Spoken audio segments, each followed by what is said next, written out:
What if the healing you've been searching for has been waiting inside you all along? In the depths of an ancient forest, a young man discovered 8 secrets that transformed everything he knew about health, about suffering, about being alive. These aren't modern techniques. They've been whispered across centuries, practiced in monasteries, taught by masters who understood something we've forgotten. This is Kai's story, but it might also be yours. He lived in a village lost between mountains, where ancient trees stood watch and a river sang without end. He knew simple contentment, morning light on water, work that satisfied his hands, his mother's warm cooking. Then something inside him began to fade. The illness came gradually, like autumn becoming winter. Nothing helped. Not the village remedies, not prayers, not hope itself. Until the elders spoke a name. Master Yu, the hermit of legend, the one who knew the old ways of healing. Before we follow Kai on his journey, find somewhere comfortable, a soft blanket, a quiet corner, dim lights if you can. If it feels right, share in the comments where you're listening from, your city, the time of day, what brought you here tonight. Someone in Tokyo is listening at dawn, someone in London during lunch, someone in Sao Paulo before sleep. We're breathing together across this turning world. You have nowhere else to be for the next few hours. And so, with the first light of dawn, Kai left everything he knew behind.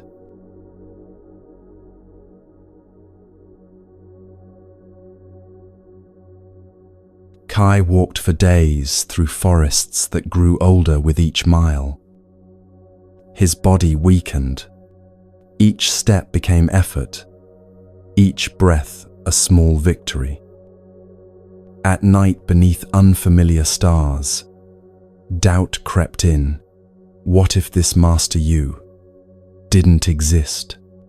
What if the elders had given him false hope? But the forest itself seemed to guide him.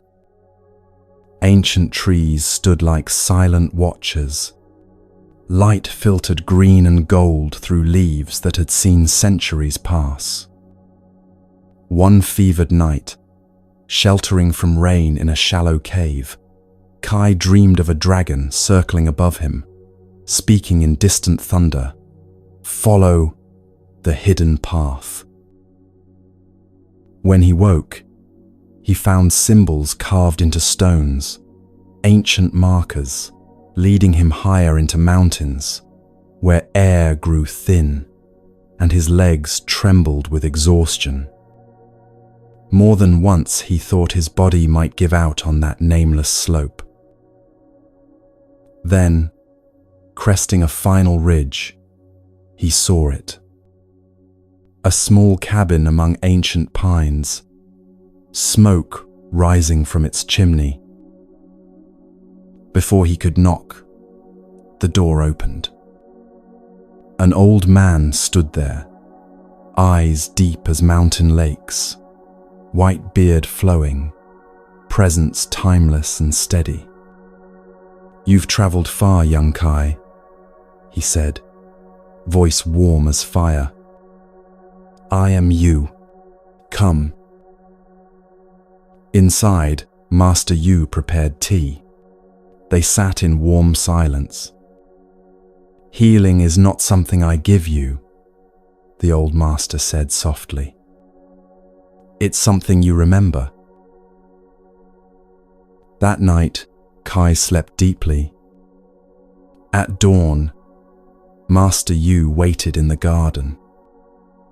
He gestured to a place among the plants and flowers. We begin with breath.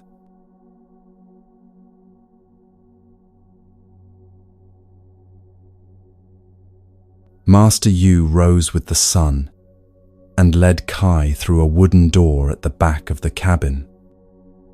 Beyond it lay a garden, unlike any Kai had seen, not orderly rows of vegetables, but a living tapestry of flowers, herbs, and fruit trees, growing in wild harmony. Morning dew clung to petals. Birds sang from hidden branches. The air smelled of jasmine and fresh earth. "Sit," Master Yu said, gesturing to a smooth stone beneath a flowering plum tree. He settled onto another stone across from Kai, his movements unhurried, deliberate, as if he had all the time in the world. "The first key," the old master began, "is the simplest." He paused, eyes twinkling. "And the hardest." Kai waited, uncertain what to expect. "Tell me, Kai, how many breaths have you taken today?" The question caught Kai off guard. He opened his mouth to answer, then closed it. How many breaths? He had no idea. Dozens? Hundreds? He'd never counted, never noticed, never thought to pay attention. "I don't know," he admitted quietly. Master Yu nodded as if this was exactly the answer he'd expected. "You've been breathing since the moment you were born. Thousands upon thousands of breaths every single day. But you've never truly felt one." He leaned forward slightly. "Most people live their entire lives this way, Kai. Breathing without awareness. Alive, but not present for their own aliveness." A breeze moved through the garden, rustling leaves, carrying the scent of herbs Kai couldn't name. "Today," Master Yu said, "you will learn to breathe." Master Yu settled more deeply into his seated position, his spine straight but relaxed, hands resting gently on his knees. "Breath is the bridge between body and spirit," he said. "It's the one thing that connects your inner world to the outer world, the conscious to the unconscious, the you that thinks to the you that simply is." Kai tried to understand, but the words felt abstract, distant. "Don't try to grasp it with your mind," Master Yu said, as if reading Kai's thoughts. "Feel it with your body." He placed one hand on his own chest. "Close your eyes." Kai closed his eyes. Immediately, his other senses sharpened, the warmth of morning sun on his face, the stone cool beneath him, the symphony of bird calls surrounding them. "Breathe in through your nose." Master Yu's voice came soft and steady. "Slowly, feel the air entering your nostrils, cool and fresh. Feel it traveling down into your chest, filling your lungs. Notice your chest rising, your belly expanding." Kai inhaled. For the first time in his life, he actually paid attention to what breathing felt like, the subtle coolness at his nostrils, the expansion in his chest, the slight stretch in his ribs. "Now release," Master Yu continued. "Slowly, Feel the air leaving your body, warm now, carrying with it what you no longer need. Feel your chest falling, your belly softening. Kai exhaled. The breath left him in a slow stream, and something inside seemed to release with it, a tension he hadn't known he was holding. Again, Master Yu said, and again. There's nothing to achieve here, Kai. Nothing to accomplish. Simply breathe and notice that you're breathing. Kai continued, inhale, exhale, inhale, exhale. At first it felt strange, this deliberate attention to something so automatic. His mind began to wander almost immediately. He thought about his village, his family, his illness. He wondered what he should cook for dinner, whether his mother was worried, how long he'd need to stay here. Then he caught himself. He'd lost track of his breathing entirely. Frustration rose in his chest. He couldn't even focus on breathing for more than a few moments. This simple thing, and already he was failing. Your mind wandered, Master Yu said gently, without opening his own eyes. This is natural. The mind is like a puppy, playful, curious, constantly distracted. It wanders because that's what minds do. He paused. The practice isn't to stop your mind from wandering. The practice is to notice when it wanders and to gently, without judgment, without frustration, bring your attention back to your breath. Each time you return, the old master continued, that is the practice. Not staying perfectly focused. Returning, again and again, 1,000 times if necessary. Each return is a victory, not a failure. Something in Kai softened at these words. He took another breath, deliberately, consciously. In, out. His mind wandered to his aching legs. He noticed. He returned to his breath. In, out. His mind jumped to worry about his health. He noticed. He returned. Minutes passed, or maybe hours. Kai couldn't tell. Gradually, something began to shift. The spaces between thoughts grew longer. His breathing deepened without effort. His body, which had been tense and uncomfortable, began to soften. He felt his shoulders drop away from his ears, felt his jaw unclench, felt muscles he didn't know were tight begin to release, like ice melting under warm sun. And then, unexpectedly, tears came. Not sad tears, but something else. A release, a relief, so profound, it had no words. For months he'd been fighting his illness, fighting his fear, fighting the tension in his body and the worry in his mind. Now, just breathing, just allowing himself to be exactly as he was in this moment, something ancient and knotted inside him began to loosen. The tears flowed silently down his cheeks. He didn't wipe them away. He just kept breathing.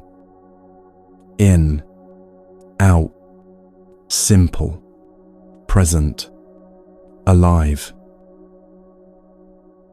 Master Yu said nothing, but Kai felt his presence, steady, compassionate, holding space for whatever Kai was experiencing without needing to fix it or explain it or make it stop.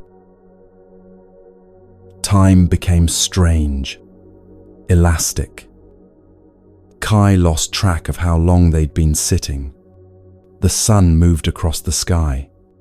Shadows shifted. Birds came and went. And through it all, breath, simple, constant, the most ordinary miracle.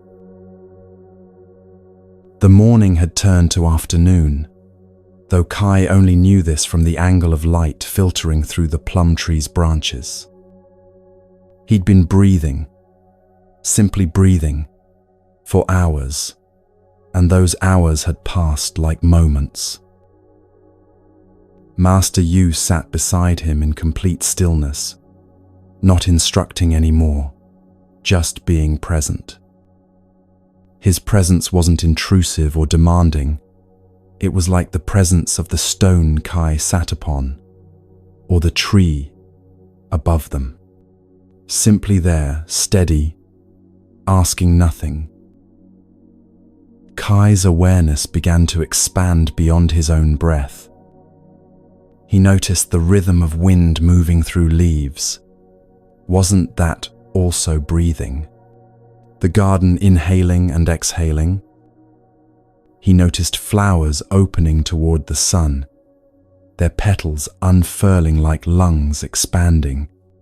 He noticed the earth beneath him, porous and alive, breathing through countless invisible spaces between soil particles. Everything was breathing. The realization didn't come as a thought, but as a direct experience, felt in his body before his mind could name it.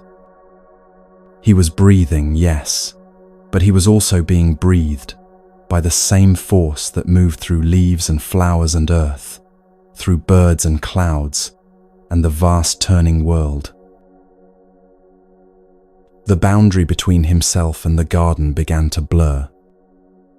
Not in a frightening way, but in a way that felt like coming home, like remembering something he'd always known, but had forgotten. He wasn't separate from this. He'd never been separate from this.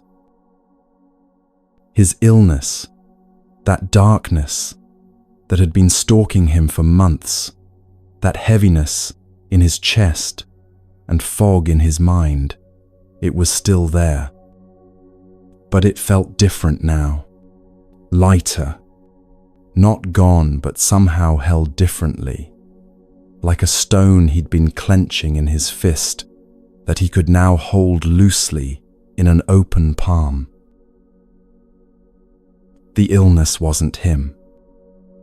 It was something moving through him, like breath moving through lungs, like wind moving through trees, temporary, changing, not the whole truth of who he was.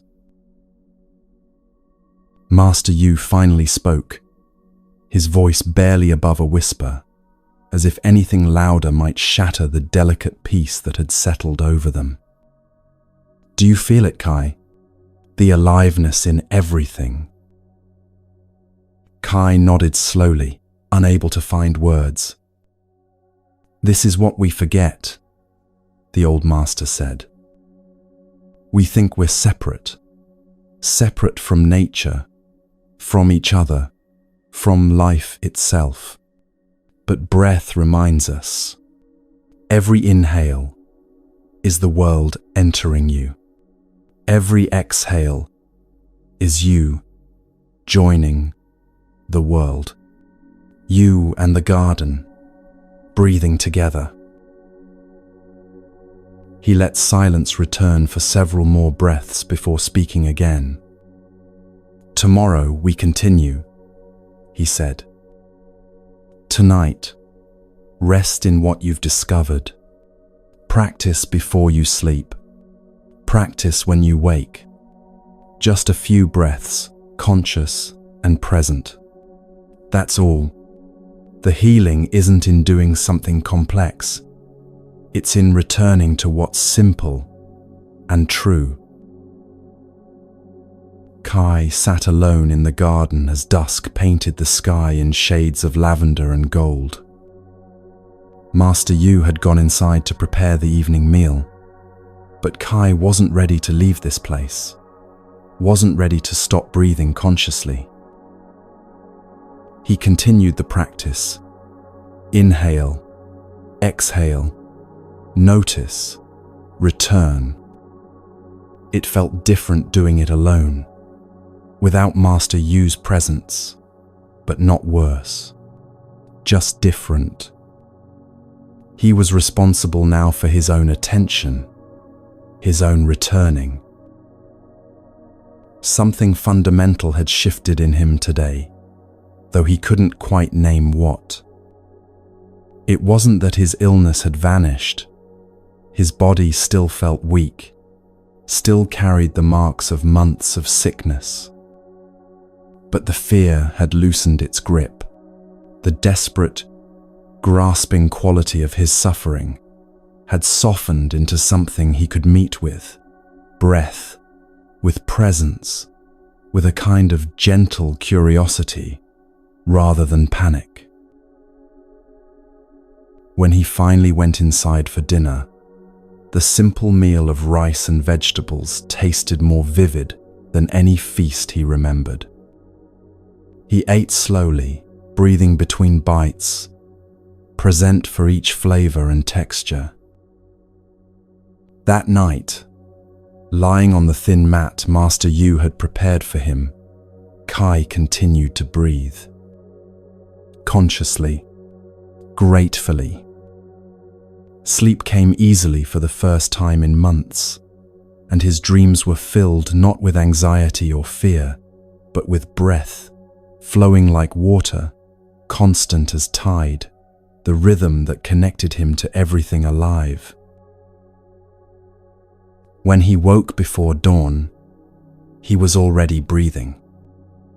Conscious, present, and somehow, mysteriously, the healing had already begun.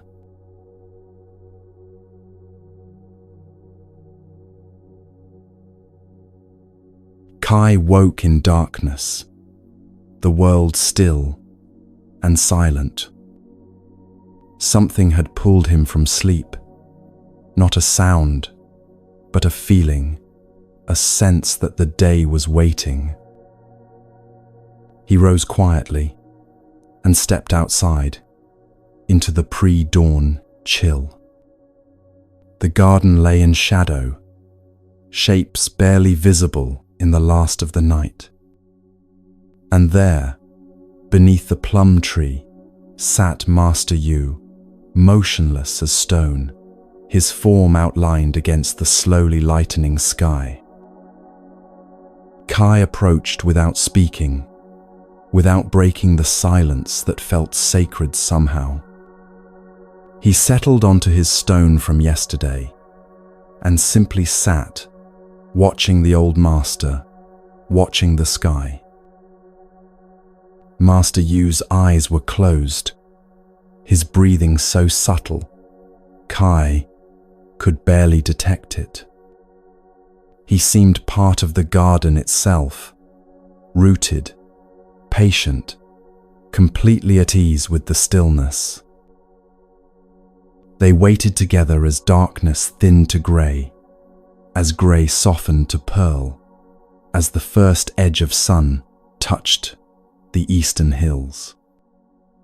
Birds began their morning songs, tentative at first, then growing bold. Kai kept breathing as he'd learned yesterday, present for this slow birth of light. When the sun finally cleared the mountains and spilled gold across the garden, Master Yu opened his eyes. He looked at Kai with that deep, seeing gaze and smiled slightly. "You came without being called," he said. "Good. The practice is already teaching you to listen." He shifted his position slightly, settling more deeply into stillness. "Yesterday, breath," he said. "Today, mind." Kai waited, curious and slightly apprehensive. His mind had been his torment for months. The endless worry about his illness, the spiral of fears about death and failure, and all the things he couldn't control. How could sitting still possibly help that? "Your mind is like a pond," Master Yu began. "Right now it's stormy, wind whipping the surface, waves crashing, everything turbulent and confused. You can't see the bottom. You can't see clearly at all." He paused, letting this image settle. "We're not going to fight the storm. We're simply going to stop adding to it. We'll let it settle on its own." Kai frowned slightly. "How?" "By watching," Master Yu said simply. "Your thoughts are like clouds passing through the sky of your awareness. They come, they go. The sky doesn't grab them or push them away. It simply allows them to pass through. You can do the same." It sounded impossible. Kai's thoughts didn't feel like passing clouds. They felt like a swarm of bees, relentless and stinging. "Try," Master Yu said gently. "Close your eyes. Keep breathing as you did yesterday. But now, also notice your thoughts. Don't fight them. Don't try to empty your mind. That's impossible and unnecessary. Just watch." Kai closed his eyes, and immediately his mind erupted. Thoughts flooded in like water through a broken dam. Worry about his family, wondering if his mother had enough firewood, remembering he'd promised to help repair his neighbor's roof before he left, anxiety about his illness, fear that this meditation thing wouldn't work, concern that he was wasting time, hunger, an itch on his nose, wondering how long they'd sit here, memory of a girl from his village who used to smile at him, regret that he never spoke to her, worry again, always worry. He tried to push the thoughts away, and they multiplied. He tried to focus only on breath, and his mind scattered in a dozen directions. Frustration rose hot in his chest. "You're fighting," Master Yu said quietly, without opening his eyes. "I can feel it from here. Stop fighting." "I can't," Kai said, opening his eyes in defeat. "There are too many thoughts. They won't stop." Master Yu opened his eyes and looked at Kai with infinite patience. "Let me tell you something," he said. "When the Buddha sat beneath the Bodhi tree seeking enlightenment, do you think his mind suddenly went quiet? Do you think all his thoughts simply vanished and left him in perfect peace?" Kai had always imagined exactly that, the Buddha sitting in serene emptiness. "No," Master Yu continued. "His mind was as loud as yours. Doubts came. You're wasting your time. This is foolish. You should give up. Fears came. You'll fail. You're not worthy. Memories came. Desires came. All of it. He leaned forward slightly. The difference is, he stopped arguing with them. He stopped trying to make them go away. He simply sat and watched them arise and pass, like waves on the ocean. Thoughts aren't the enemy, Kai, he said softly. Attachment to them is. When you grab a thought and hold it, turn it over and over, believe it's the absolute truth, that's when you suffer. But when you let thoughts move through you like wind through trees, they have no power to harm. Kai took a slow breath, trying to absorb this. Try again, Master Yu said. But this time, when a thought appears, just notice it. Name it if that helps. Worry, planning, memory. Then, let it go and return to your breath. Thought appears, you notice. It passes. Again and again. That's the whole practice. Kai closed his eyes once more. A thought arose. This won't work. He noticed it. Doubt. He named it silently. And instead of arguing with it or believing it, he let it drift past and returned to his breath. Another thought, I'm hungry. He noticed. Sensation. It passed. Breath. Another, what if I'm dying? This one had more grip. Fear flooded his body. His chest tightened. But he noticed this too. Noticed the fear. Noticed the tightness. And instead of diving into the story of death and loss, he simply acknowledged fear and returned to breath. The thought didn't disappear. It circled back, tried again to catch his attention. But each time, he noticed and returned, noticed and returned. Slowly, gradually, something began to shift. Minutes became an hour, though Kai had no sense of time passing. The sun climbed higher. Warmth spread across his face and shoulders. Master Yu sat beside him, a steady presence, asking nothing. Thoughts continued to arise, planning, worrying, remembering, imagining.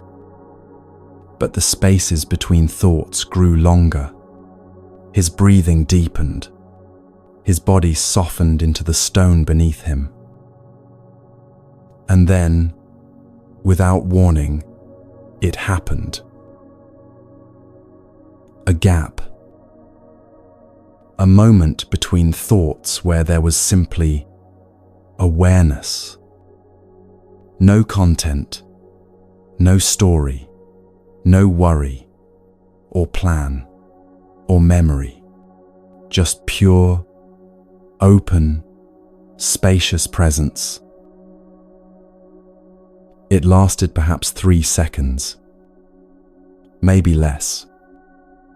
But in those seconds, Kai touched something vast, a silence that wasn't empty but full, a stillness that held everything, a peace that had no opposite. Then thoughts returned. What was that? Did I do it right? Will it happen again? But even these thoughts felt different now, softer somehow, less solid, like they were written on water instead of carved in stone. Kai opened his eyes, and tears were flowing down his cheeks again.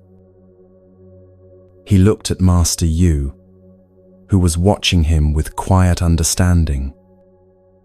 The old master didn't smile or congratulate or make any fuss. He simply nodded once, a small acknowledgement that yes, Kai had glimpsed something real. They sat together in silence as morning became midday, as shadows shortened and birds fell quiet in the heat. Kai didn't try to recapture that gap between thoughts.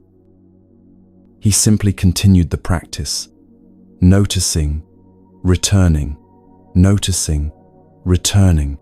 and found that the practice itself was enough. When Master Yu finally stood, his movements were slow and careful, like someone surfacing from deep water. Kai rose too, his legs stiff from sitting, his mind clearer than it had been in months.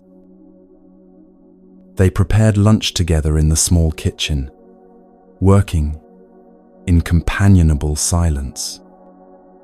Kai chopped vegetables with deliberate attention, noticing the sound of the knife, the texture of each carrot and radish, the way his hands moved. Everything felt more vivid, more present, as if a film had been wiped from his eyes.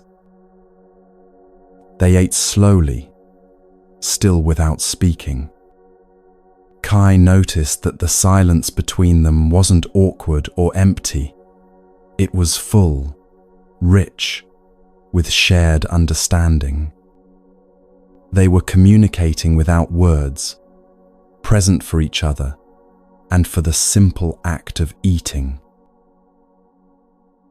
After the meal, as they washed dishes, Master Yu finally spoke. "The mind is like a muscle," he said, handing Kai a clean bowl to dry. "It learns stillness slowly, through patient repetition. What you touch today, that gap, that peace, it's always there, beneath the noise.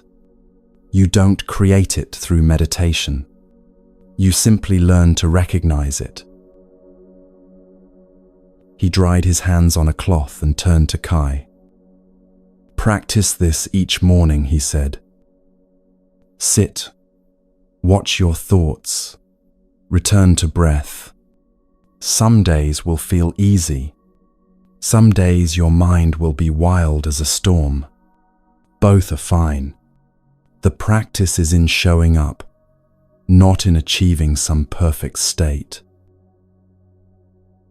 That evening, after a simple dinner of rice and steamed greens, Kai sat alone in the garden as twilight settled over the mountains.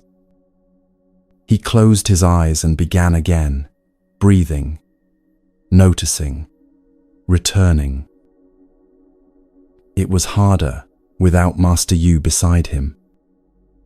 His thoughts seemed louder, more insistent, more likely to pull him into stories and worries. But he stayed with it, patient with himself, remembering that each return was the practice, not the staying. When he finally opened his eyes, stars had appeared overhead, bright and countless.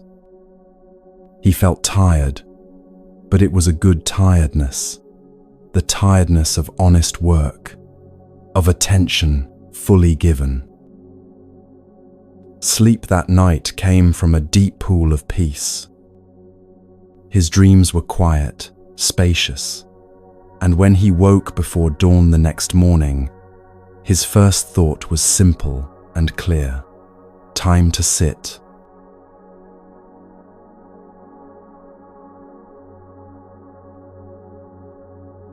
On the third morning, after sitting meditation, as the sun rose over the mountains, Kai's stomach growled loudly enough that Master Yu heard it from across the garden. The old master's face broke into a smile, the first truly playful expression Kai had seen from him. He laughed, a warm sound like water over stones. "Your body is speaking," he said.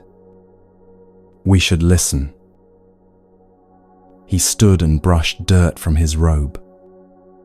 "Come," he said, gesturing for Kai to follow. "Let me show you my other garden." They walked around the side of the cabin to an area Kai hadn't yet explored. There, tucked against the slope of the mountain and sheltered by tall pines, lay a sprawling vegetable garden, unlike any Kai had seen in his village. It wasn't planted in neat, orderly rows. Instead, everything grew together in what looked like beautiful chaos: tomatoes climbing beside beans, squash sprawling beneath fruit trees, herbs scattered throughout like green lace. Bees moved lazily from flower to flower. A small stream ran along one edge, providing water. Everything thrived in wild harmony, each plant supporting the others. "This is where your healing truly lives," Master Yu said, walking between the plants with obvious affection. He bent to examine a cucumber vine, his fingers gentle on the leaves. "Food is medicine, Kai, the most powerful medicine we have." He straightened and looked at Kai directly. "But most people eat poison mindlessly, not because the food itself is poison, but because they consume it without awareness, without gratitude, without presence. They eat while distracted, while worried, while rushing to the next thing, and so even good food cannot nourish them properly." Kai thought of his own eating habits back in the village, shoveling rice into his mouth while talking, barely tasting anything, eating because it was time to eat rather than because his body called for nourishment. "Today," Master Yu said, "you'll learn to eat as if your life depends on it, because it does." Master Yu moved through the garden with the ease of long familiarity, pausing at different plants and inviting Kai to look closely at each one. "This is bok choy," he said, running his hand over the smooth green leaves. "It cools internal heat, supports healthy digestion. Your body has been running hot with illness. This will help." He moved to a patch of leafy greens Kai didn't recognize. Mizuna, peppery, alive. It clears the mind, brings chi upward, good for sluggishness, for depression. They walked to where carrots pushed their feathery tops above the soil. "Root vegetables ground you," Master Yu explained. "When your mind is scattered, when worry lifts you away from your body, roots bring you back to earth." He showed Kai ginger, explaining its warming properties, its ability to kindle digestive fire. He pointed out herbs: cilantro for cooling, basil for joy, mint for clarity.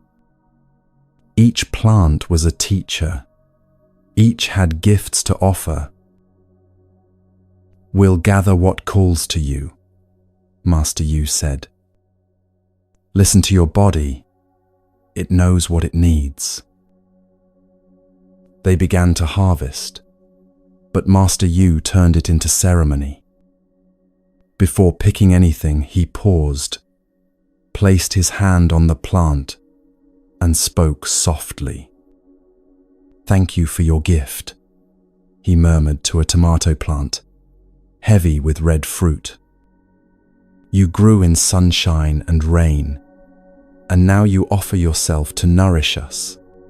We receive you with gratitude." At first, Kai felt awkward doing this. Talking to vegetables seemed strange. But Master Yu's sincerity was unmistakable, and gradually, Kai found himself meaning the words. "Thank you. I see you. I'm grateful." Something shifted in the act of harvesting this way. The vegetables stopped being mere objects and became life offering itself to life. Each tomato had grown from a tiny seed, had reached toward the sun, had drunk rain, and transformed it into this red sweetness. Each carrot had pushed down through dark soil, seeking nutrients, becoming nourishment itself. They carried their harvest to the kitchen in woven baskets, bok choy and carrots, tomatoes and ginger, fresh herbs that filled the air with their sharp green scent. Master Yu worked slowly, deliberately, transforming food preparation into a meditation of its own. He filled a wide bowl with cool water and placed the vegetables in it. "Watch," he said to Kai. "Feel the water on your hands, the texture of each leaf and root. Notice the colors. How many shades of green can you see? How does the red of a tomato differ from the orange of a carrot?" Kai washed the vegetables with attention he'd never brought to the task before. The bok choy leaves felt smooth and cool, slightly waxy. The carrots were rough with earth, and washing them revealed bright orange beneath the dirt. The water turned cloudy with soil, and Kai marveled at how soil and water and sun had conspired to create food. Chopping was the next meditation. Master Yu handed Kai a knife, well worn, perfectly balanced, and showed him how to cut with precision and care. "Listen to the sound," he said, as his own knife moved through a carrot with a clean, crisp snap. "Notice the smell that's released when you cut herbs. That's their essence, their medicine, being offered to the air." Kai chopped slowly, paying attention to each cut. The knife through bok choy made a softer sound than the knife through carrot. Slicing ginger released a sharp, warming fragrance that cleared his sinuses immediately. Cutting tomatoes, he watched their seeds and juice spill onto the cutting board, bright and alive. "Cooking is alchemy," Master Yu said, as he lit a fire in the small stove. "We take the elements, earth in the vegetables, water to cook them, fire to transform them, air to carry their steam, and we create nourishment. We're participating in the transformation of life itself." They cooked together, adding vegetables to heated oil, listening to the sizzle, watching colors change as heat worked its magic. Green deepened, orange brightened. Aromas filled the small kitchen, ginger's warmth, garlic's pungency, the earthy smell of cooking greens. Master Yu stirred the pot with deliberate slowness. "No rush," he said. "Food prepared in haste carries that energy. Food prepared with presence and care carries that energy too. You'll taste the difference." As they cooked, Master Yu spoke quietly, almost as if thinking aloud. "The Buddha taught that when you eat the whole universe," he said. "Think about this carrot. It held sunshine, the energy of the sun transformed into vegetable form. It held rain, which came from oceans, which evaporated into clouds, which fell as water. It held soil, which was made from rocks broken down over millions of years, from leaves that fell and decomposed, from countless lives lived and returned to earth. It held the care of the gardener, me, in this case, who planted and watered and tended." He paused, stirring. "When you eat this carrot, you receive all of that. Sun, rain, earth, time, care. The whole universe in one bite." Kai looked at the food cooking in the pot with new eyes. It wasn't just vegetables anymore. It was a story, a history, a gift from the living world. When the food was ready, Master Yu ladled it into 2 simple ceramic bowls. Steam rose, carrying with it all the fragrances of their cooking. They carried the bowls outside to a small wooden table beneath the eaves of the cabin, where they could look out over the garden and the mountains beyond. They sat facing each other, bowls before them, and Master Yu did something that surprised Kai. He simply sat, hands resting gently on either side of his bowl, eyes closed, not moving to eat. Kai waited, uncertain. After a long moment, Master Yu spoke, his voice soft and reverent. "We pause to acknowledge what we're about to receive," he said. "Not praying to a god or deity, but simply expressing gratitude to life itself, to soil and sun and rain, to the plants that gave themselves, to the hands that prepared this meal, to our bodies that will receive and transform this nourishment." He opened his eyes and looked at Kai. "Gratitude isn't just politeness," he said. "It's a way of truly seeing, of recognizing the web of connections that makes each meal possible. When you eat with gratitude, your body receives the food differently, more fully, more openly."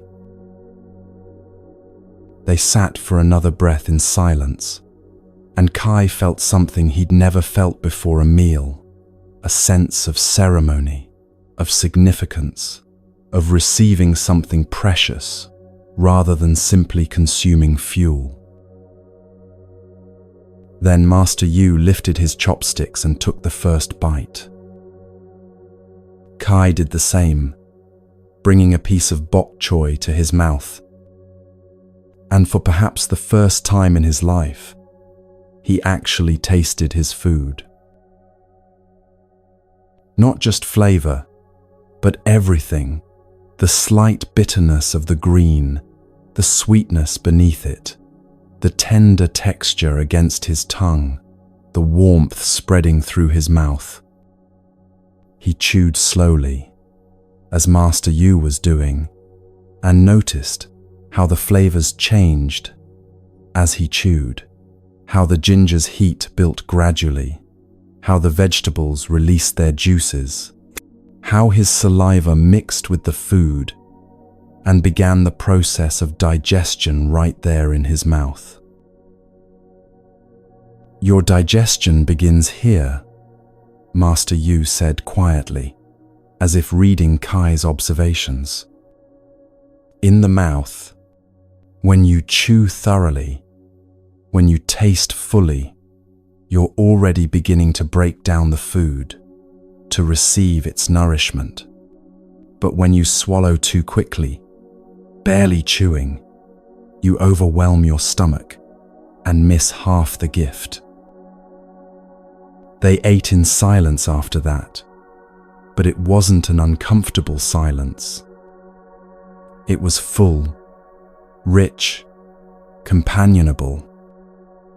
Kai focused entirely on the experience of eating, each bite its own small universe of sensation and flavor. He noticed things he'd never noticed before. How his body responded to different foods. The carrot felt grounding, satisfying in a deep way. The ginger brought warmth to his belly, seemed to wake something up inside him. The greens felt clean, clearing, like they were washing through his system with gentle efficiency. "Notice your body receiving this," Master Yu said softly, between bites. "Feel how it responds. Your body has wisdom. It knows what it needs. When you eat with awareness, you can hear its guidance." And Kai could feel it. Some foods his body seemed to reach toward eagerly, while others it accepted more neutrally. Not because some foods were better than others, but because his body's needs were specific, changing, individual. The meal lasted perhaps 20 minutes, though Kai couldn't be sure. Time felt different when eating this way, expanded, present, unhurried. When his bowl was empty, he felt satisfied, but not overly full, a sense of completion rather than the stuffed, uncomfortable feeling he often experienced after eating in the village. They sat together after finishing, not rushing to clear the bowls or move to the next task. Just sitting, digesting, present for the aftermath of nourishment. "There's a difference," Master Yu finally said, "between fullness and satisfaction. Fullness is physical, your stomach stretched, uncomfortable. Satisfaction is something else, your body truly nourished, your needs met. When you eat mindfully, you learn to recognize satisfaction before you reach uncomfortable fullness." After a while, they stood and walked slowly through the garden, moving to aid digestion. The afternoon sun warmed Kai's shoulders, and he noticed how different his body felt now, compared to an hour ago, energized but calm, nourished in a way that went beyond just having food in his stomach. "That rice we ate," Master Yu said as they walked, "came from a farmer in the valley. Someone I'll never meet planted those seeds, tended those paddies, harvested that grain. The water that grew it came from rain that came from the ocean, that came from evaporated lakes and rivers across the world. The minerals in the soil came from rocks broken down over eons. Everything is connected. He paused by the tomato plants, touching a ripe fruit gently. When you eat with this awareness, each meal becomes a reminder that you're not separate from the world. You're woven into it, fed by it, part of its great cycling and recycling of energy and matter. Kai felt this truth settle into him not as an intellectual concept, but as lived experience. His body was literally made from food, from sunshine transformed by plants, from water cycling through the atmosphere, from soil that had once been mountains. He was earth eating earth, water drinking water, the universe tasting itself. Over the days that followed, each meal became a practice. Kai learned to cook, to prepare food with the same meditative attention he brought to breathing and sitting. He learned to listen to his body's subtle signals, what it needed each day, which foods called to him, when he'd had enough. His body began to change visibly. Color returned to his skin, which had been pale and grey for months. His eyes brightened, regaining the clarity that illness had dimmed. He felt energy returning, not the frantic, anxious energy of before, but a steady, grounded vitality that allowed him to work in the garden, to practice his breathing and meditation, to move through each day with presence. Master Yu watched this transformation with quiet satisfaction. "Food is medicine," he said one evening, as they prepared dinner together. But only when received with awareness, with gratitude, with presence. "You're not just eating better food now, Kai. You're eating differently, and that makes all the difference." Kai understood now that eating wasn't just about survival or even health.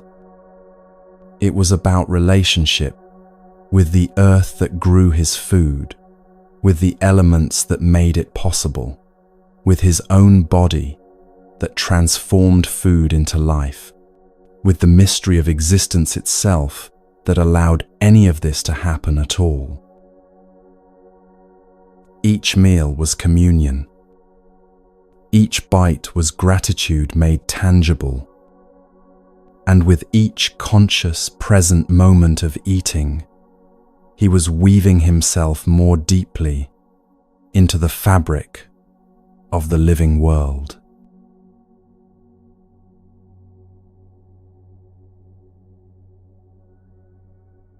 On the 7th morning, after their meditation and breakfast, Master Yu stood and said simply, "Today we walk."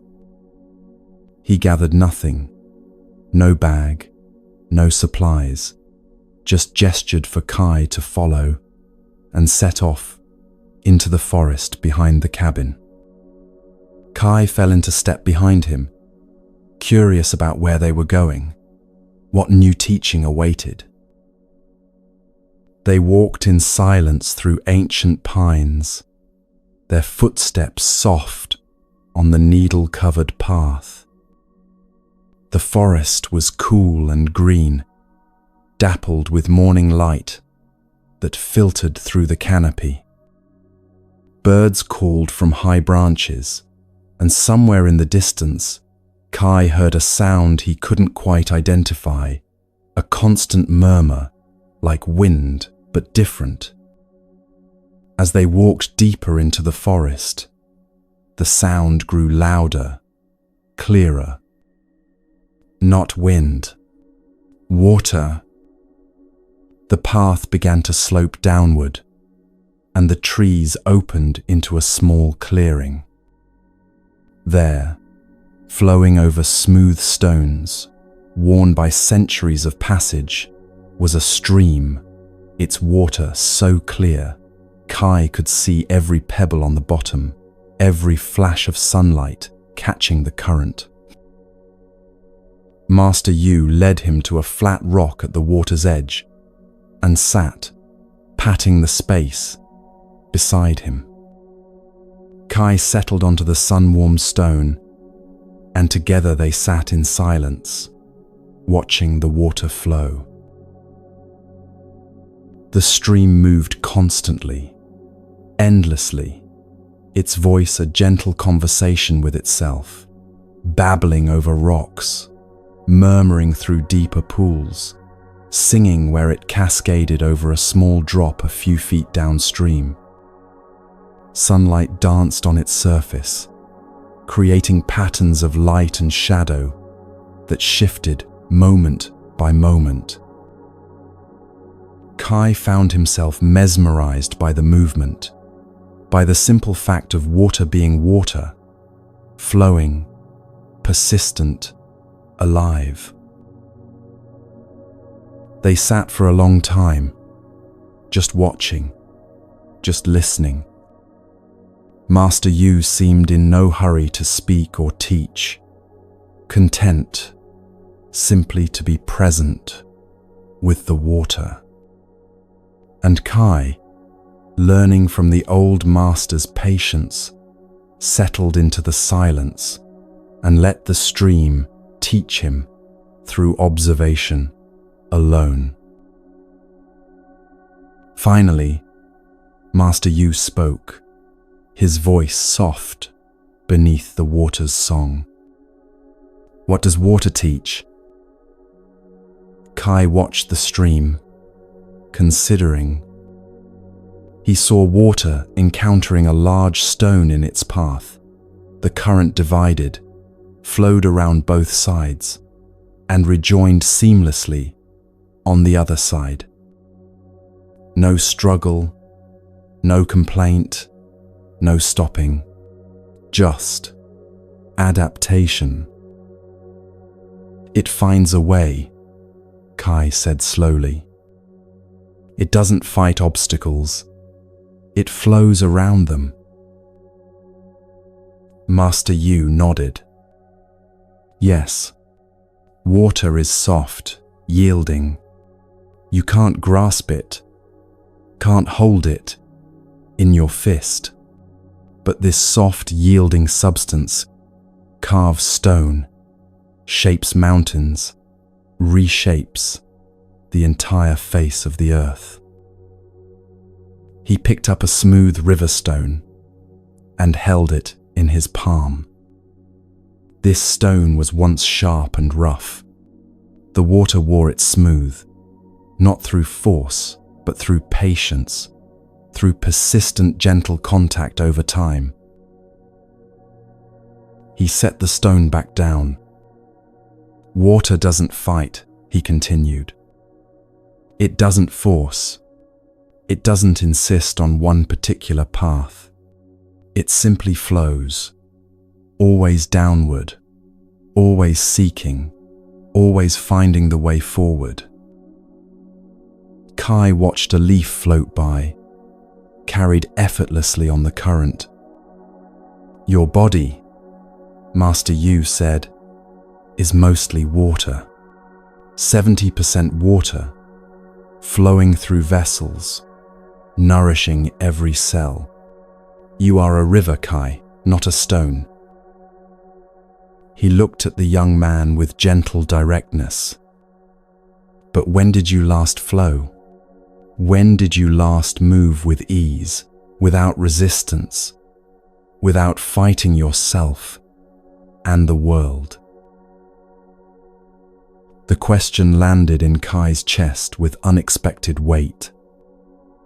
He realized he'd been rigid for so long, rigid with fear about his illness, rigid with anxiety about the future, rigid in his body and his mind, always bracing against the next difficulty.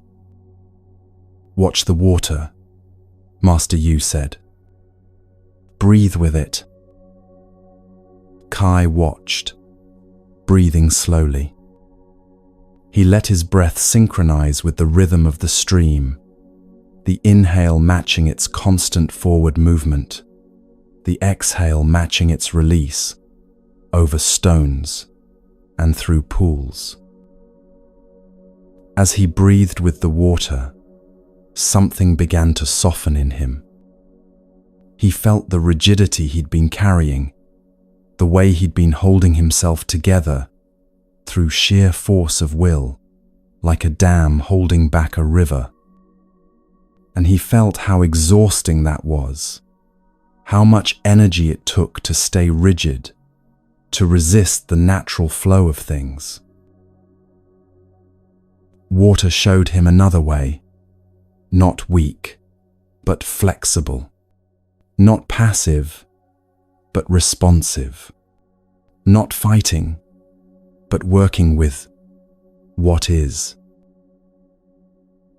The ancient teachers said, "Nothing in the world is softer than water, yet nothing is better at overcoming the hard and strong," Master Yu quoted softly.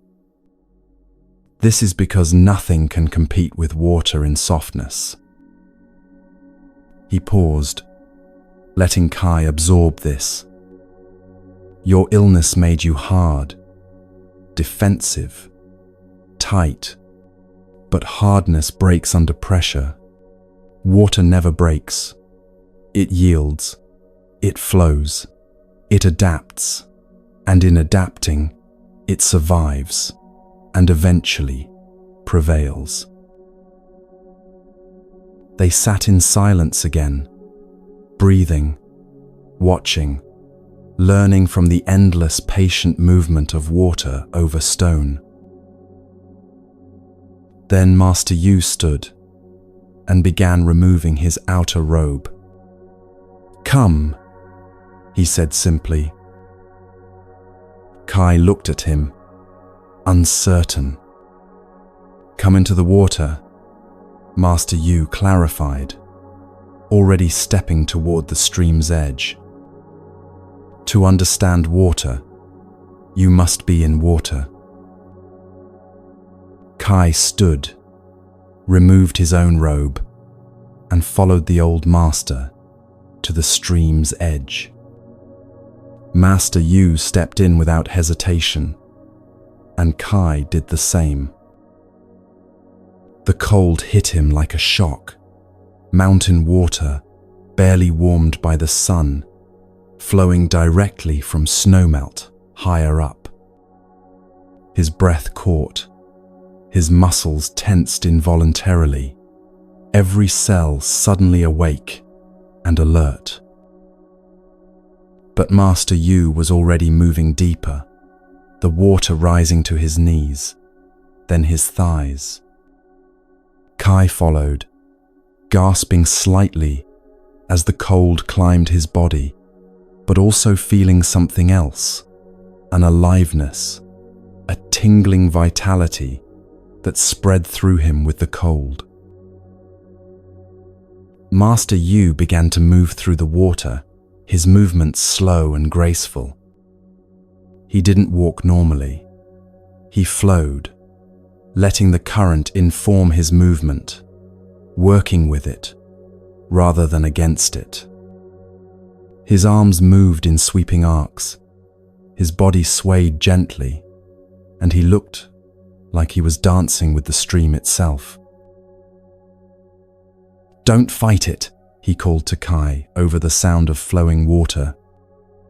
"Feel the current. Let it guide you. Move with it, not against it." Kai tried to imitate the old master's movements. At first, he felt clumsy, self-conscious. He tried to stand firm against the current, and it pushed at him insistently. He tried to move quickly, and the water resisted, made every movement effortful. "Stop trying," Master Yu said, moving near him. "Let the water move you." Kai took a breath and softened his stance. He let his knees bend, let his body sway slightly in the current.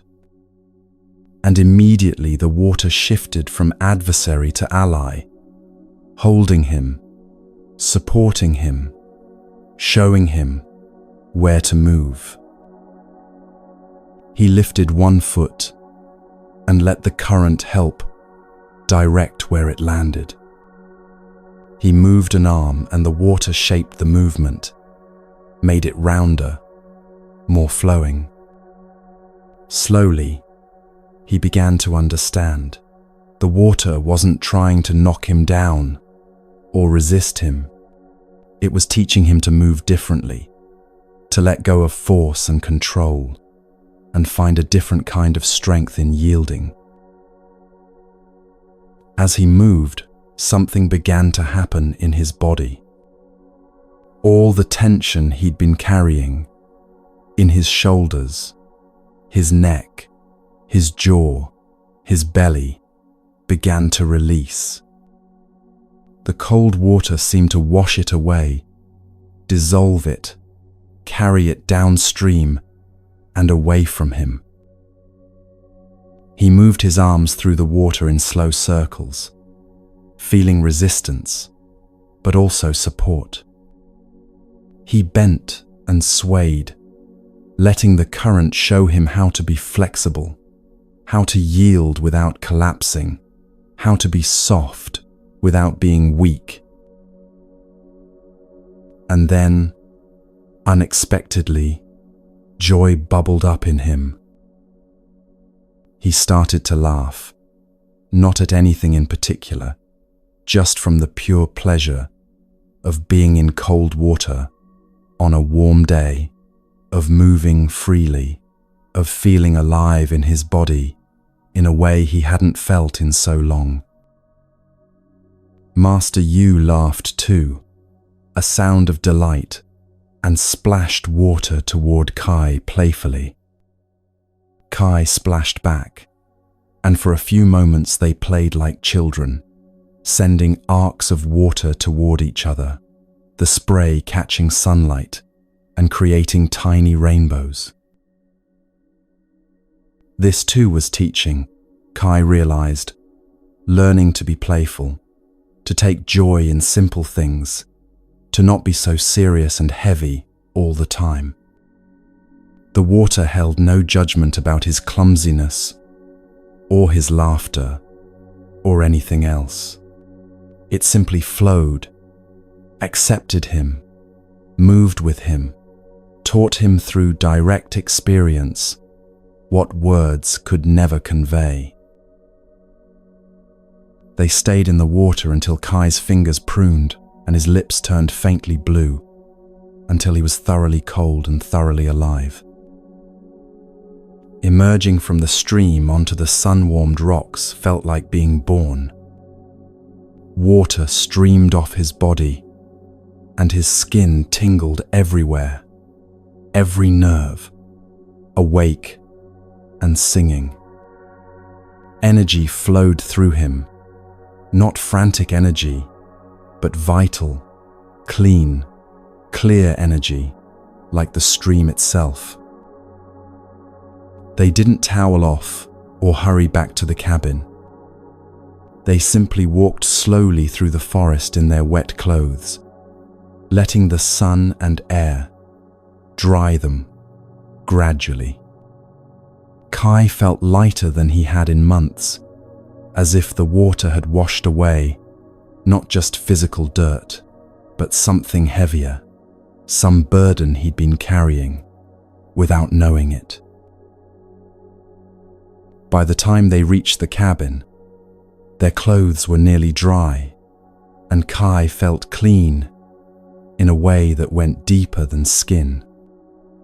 He felt fluid, flexible, renewed, as if he'd left an old, rigid version of himself in the stream and emerged as someone softer, more yielding, more alive.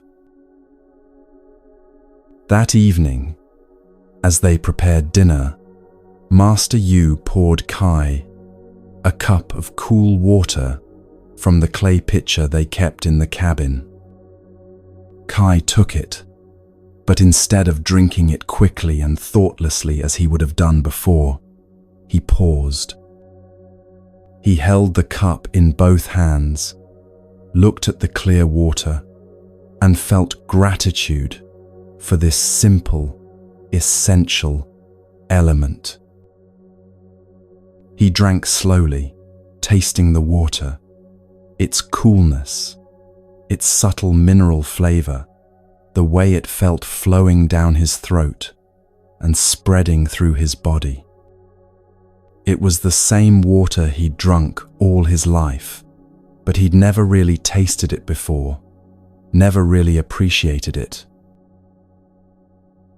"Water purifies," Master Yu said quietly, watching Kai drink with such presence.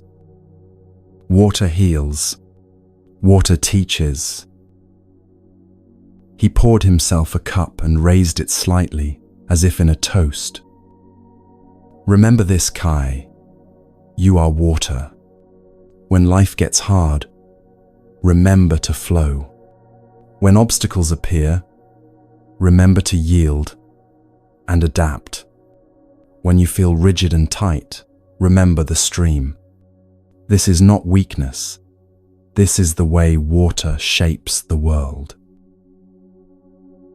Kai nodded, understanding now, not just with his mind, but with his body, which still carried the memory of cold water and flowing movement. That night, he fell asleep easily, his body relaxed and fluid, and he dreamed of streams flowing endlessly toward the sea, of water cycling from ocean to cloud, to rain, to river, and back again, of himself as part of that ancient pattern, flowing, changing, returning, always moving, never stuck, always finding the way forward.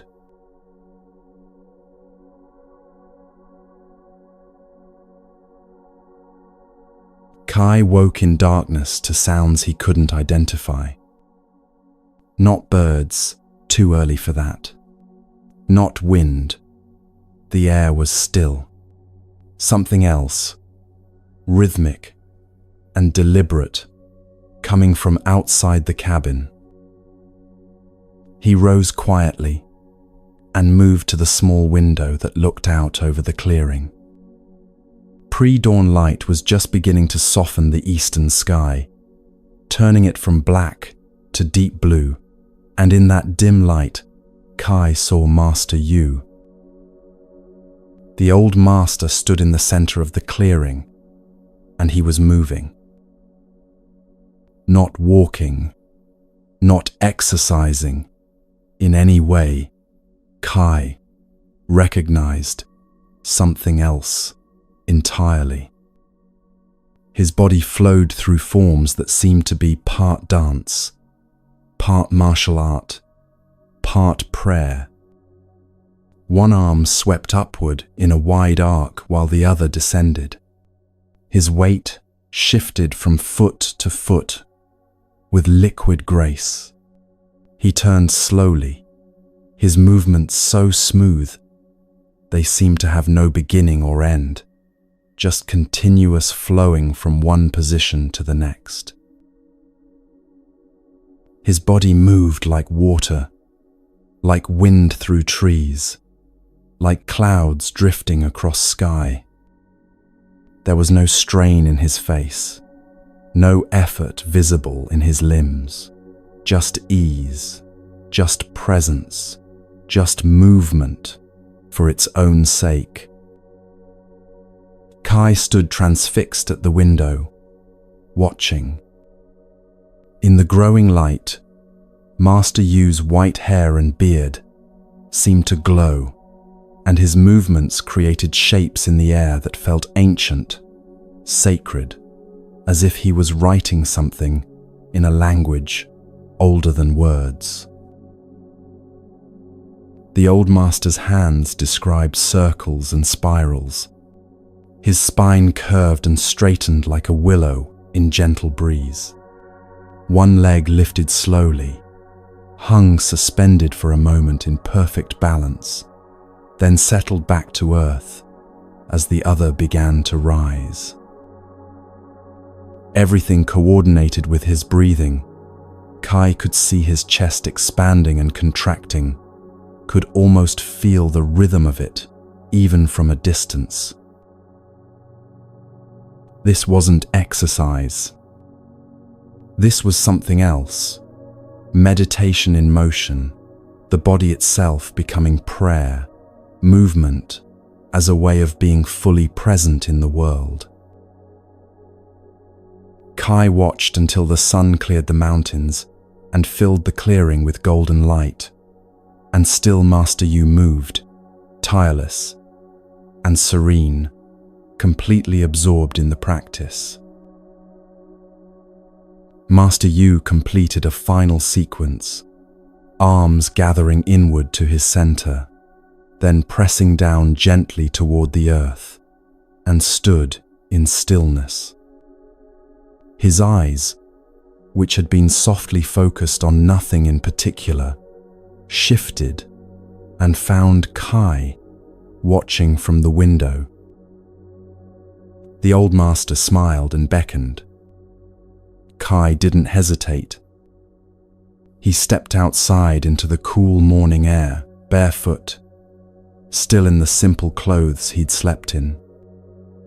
Master Yu waited in the clearing, patient as always, not hurried or impatient, despite having been moving for what must have been nearly an hour. "Your body wants to move," Master Yu said, as Kai approached. "Let it." Kai looked uncertain. "I don't know how to do what you were doing," he admitted. "You don't need to know," Master Yu replied. "Your body already knows. It's carried you your whole life, walking, running, climbing, working. Movement is natural to it. We've just forgotten how to move with awareness, with presence, with joy." He gestured for Kai to stand beside him, facing the rising sun. "We'll start simply," he said. "Just breathing and moving together. Let your breath guide your body." Master Yu raised both arms slowly in front of him, palms up as he inhaled. The movement was unhurried, deliberate, as if he was lifting something precious. When his arms reached shoulder height, he paused for a moment, then lowered them as he exhaled, palms turning down, pressing gently toward the earth.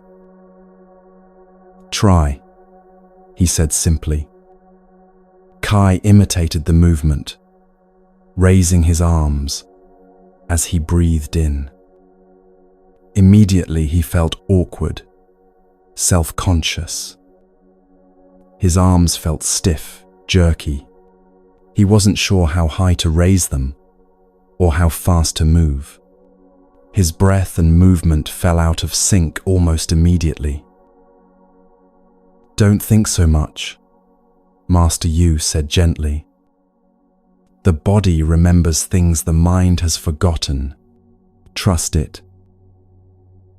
He demonstrated again, and this time Kai watched more carefully, not trying to memorize the exact angle of the arms or the precise timing, but trying to feel the quality of the movement, the spirit of it.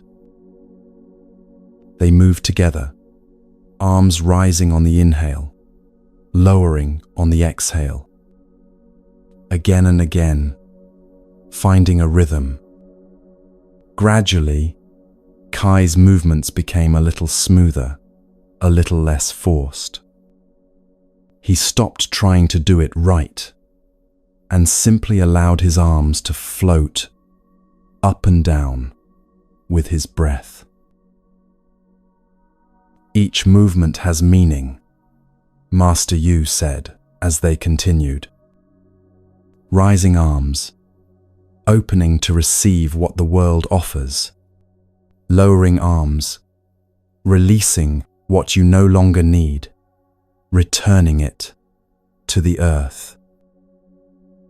He shifted to a new movement, his arms sweeping out to the sides and gathering back to his center. Opening, expanding your awareness, embracing all things, closing, drawing inward, finding your center, gathering your energy. Kai followed, and with each movement, he began to feel something awakening in his body. Muscles he'd barely used during his illness began to remember their purpose. His shoulders, which had been hunched and tight for months, began to open. His spine, which had curved forward in protective collapse, began to lengthen and straighten. Master Yu taught him to shift his weight from leg to leg, to feel his connection with the ground beneath him. He showed him how to turn his waist, how to let that turning move through his whole body like a wave. He demonstrated reaching and pulling, expanding and contracting, rising and sinking, all coordinated with breath, all done with awareness and presence. The Buddha walked, Master Yu said between movements. He walked for miles through the countryside, teaching. Each step was a meditation. He knew that the body is not separate from the mind. When the body moves with awareness, the mind settles. When the body is healthy and vital, the spirit can flourish. He paused in a standing position, arms at his sides. Your body is meant to move, Kai, not to sit and decay, not to be ignored or pushed beyond its limits, but to move freely, joyfully, with purpose and presence. They practiced until the sun was well above the mountains, and Kai's body was warm despite the cool morning air. His muscles trembled slightly, not from exhaustion, but from being asked to work in new ways, to hold positions they weren't accustomed to holding. But there was no pain, only a pleasant sensation of effort, of life, moving through him. When Master Yu finally stopped and stood in stillness, Kai did the same. His heart beat steadily, his breath flowed deep and easy, and his body hummed with a vitality he hadn't felt in so long. He'd almost forgotten what it was like to feel truly alive in his physical form. The days that followed fell into a new rhythm. Each morning, before the sun rose, Kai joined Master Yu in the clearing. They moved through the forms together, sometimes in silence, sometimes with Master Yu offering gentle corrections or explanations, but always with presence, always with breath. At first, Kai had to think about every movement, had to remind himself constantly to breathe, to relax his shoulders, to soften his knees. The forms felt foreign, complicated, impossible to remember. But slowly, something shifted. The movements became familiar, then natural. His body began to remember the sequences without his mind having to direct every detail. He found that when he stopped thinking so hard, when he let his mind quiet and simply trusted his body, the movements flowed by themselves. It was like the water in the stream. When he tried to force the movement or control it too tightly, everything became stiff and awkward. But when he relaxed and allowed his body to move as it wanted to move, guided by breath and by the memory building in his muscles, everything became effortless. Kai began to notice changes in his body. Strength was returning, not the bulky, tense strength of someone trying to force their way through the world, but a supple, flexible strength that came from the core and radiated outward. His balance improved. His coordination sharpened. Movements that had seemed impossible in the first days became easy, then graceful. But more than strength, he was finding grace, a quality of movement that felt almost like flight, like his body was becoming lighter, more responsive, more alive. The illness that had weighed him down for so long was losing its grip. Not all at once, not dramatically, but steadily, like water wearing away stone, like dawn dissolving darkness. His body was reclaiming itself, remembering its natural state of health and vitality. One morning, perhaps 2 weeks after he'd started the practice, Kai arrived at the clearing before Master Yu. He stood in the center, feeling the earth beneath his bare feet, watching the last stars fade as dawn approached. He began to move. Not because Master Yu had told him to, not because he was trying to get it right, but simply because his body wanted to move, needed to move, the way a bird needs to sing or a river needs to flow.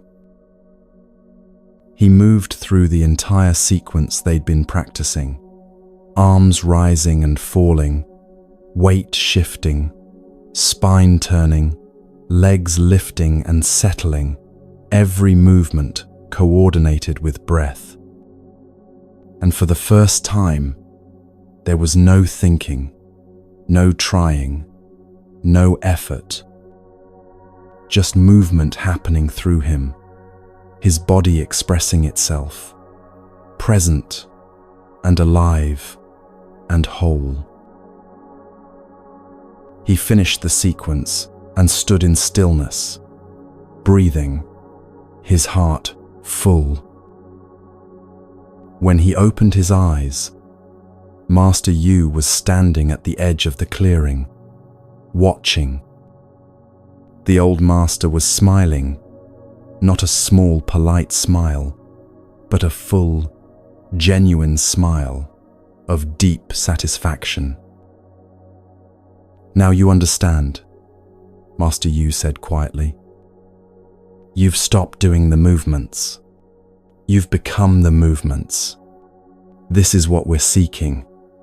Not performance, not perfection, but presence. Complete presence in the body, in the breath, in this moment." Kai felt tears rising again.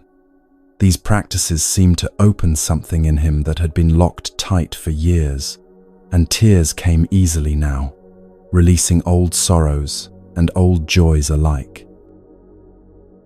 "Thank you," he said simply.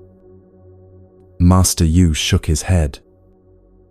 "I taught you nothing," he said.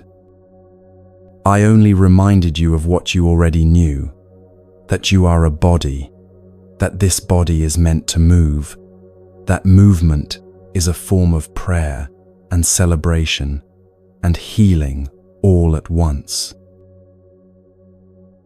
Movement became part of Kai's daily rhythm, as essential as breathing or eating. Each morning he practiced the forms, and each morning they felt different, Some days powerful and energizing, some days soft and meditative, some days challenging and humbling.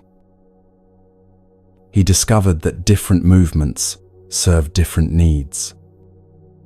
When he felt scattered or anxious, slow grounding movements that kept his weight low and his connection to earth strong would settle him. When he felt sluggish or heavy, movements that reached upward and expanded his chest would energize him. When he felt disconnected from his body, simple walking meditation, slow, deliberate steps with complete attention would bring him back. His body had become a teacher, not just something to be commanded or ignored. It told him what it needed, and he had learned to listen, not with his mind, but with direct felt awareness. This wasn't exercise in the way he'd understood it before, not something to be endured or pushed through, not a punishment for the body or a way to force it into some ideal shape. This was relationship, conversation, partnership between his awareness and his physical form. And in that relationship, Kai found joy. The simple joy of being embodied, of having a body that could move and stretch and flow. The joy of strength returning, of health rebuilding itself from the inside out. The joy of standing on the earth in the morning light and moving simply because movement felt good, felt right, felt like what bodies were meant to do. One evening, as they sat together after dinner, Master Yu said, "You move differently now, not just in the morning practice, but all the time. When you walk to the garden, when you prepare food, when you simply cross a room, you move with awareness, with grace. This is not separate from the other practices. This is all one practice, being fully present in your body, in your breath, in your life." Kai understood.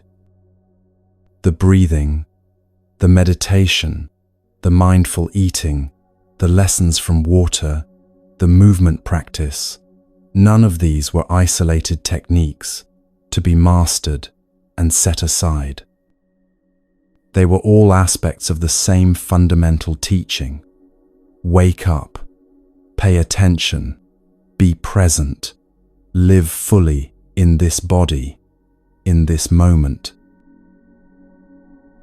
That night, Kai lay on his sleeping mat, feeling his body in a way he never had before, not as an object he inhabited, not as something separate from his essential self, but as the very means through which he experienced life, through which he touched and was touched by the world. His body, which had been ill and weak, was healing. But more than that, he was discovering it for the first time, not as a problem to be solved or a vehicle to be maintained, but as a living, breathing, moving expression of existence itself. And in that discovery, there was freedom and joy and a coming home he hadn't known he needed.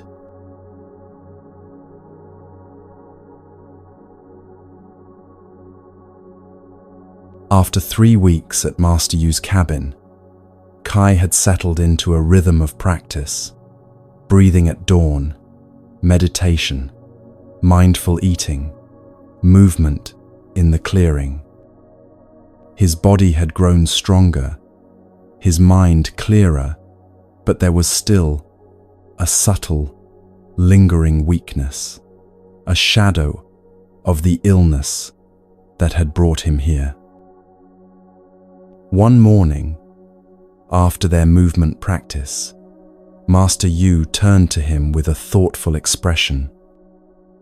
"There's another garden I haven't shown you," he said. Kai looked surprised.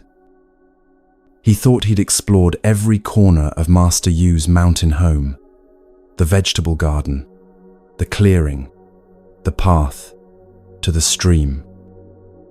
What had he missed? Master Yu led him around the far side of the cabin, where a narrow path Kai had assumed was just a deer trail wound between moss-covered boulders and ancient pines. They walked single file, pushing aside low branches, stepping over roots, climbing slightly upward along the mountain slope. Then the path opened, and Kai stopped, breath catching. Before him lay a garden, unlike anything he'd ever seen, a hidden paradise tucked into a natural amphitheater of rock and trees. But this wasn't a vegetable garden or a flower garden in any conventional sense. This was wilder, more mysterious, almost overwhelming in its diversity and intensity. Plants of every description grew in carefully tended profusion: tall stalks with purple flowers, low-growing herbs with silver leaves, vines climbing up supports, roots visible where the soil had been deliberately exposed. Some plants Kai recognized from the forest, but most were completely unfamiliar, brought here from distant places, cultivated with obvious care and knowledge. The air was thick with scent, pungent and sharp in some areas, sweet and floral in others, earthy and mysterious everywhere. Bees moved among the flowers in drowsy contentment. A small spring bubbled up from between rocks, providing water that trickled through careful channels to different sections of the garden. "This is my pharmacy," Master Yu said quietly, his voice carrying reverence. "The Earth's pharmacy. Every plant here is medicine." He stepped forward into the garden, and Kai followed, overwhelmed by the sheer abundance of life, the complexity of growing things, all serving purpose, beyond beauty alone. Master Yu knelt beside a plant with delicate white flowers and deeply cut leaves, his movements slow and respectful, as if approaching an old friend. "This is valerian," he said, touching the leaves gently. "She calms anxious minds, brings deep sleep to those whose thoughts won't quiet at night." He looked up at Kai. "Before you came here, did you sleep well?" Kai shook his head. For months before finding Master Yu, sleep had been elusive, interrupted, haunted by worry. "Valerian would have helped," Master Yu said. "Her roots, dried and brewed as tea, bring the nervous system into balance." He stood and moved to another plant, this one with distinctive purple cone-shaped flowers. "Here, Echinacea. She strengthens your body's defenses, helps you fight illness before it takes root. If everyone in your village drank Echinacea tea through the winter, fewer would fall sick." He led Kai deeper into the garden, stopping at plant after plant, introducing each with the kind of intimate knowledge that could only come from years of careful observation and relationship. "Ginger root," he said, brushing soil away from a knobby rhizome. "Fire for digestion, warmth for those who run cold, clarity when the mind feels foggy. See how it grows underground, storing its power in the dark. That concentrated energy becomes yours when you consume it." Kai knelt beside him, touching the ginger root, feeling its firm texture, bringing his fingers to his nose to smell the sharp, awakening scent that clung to them.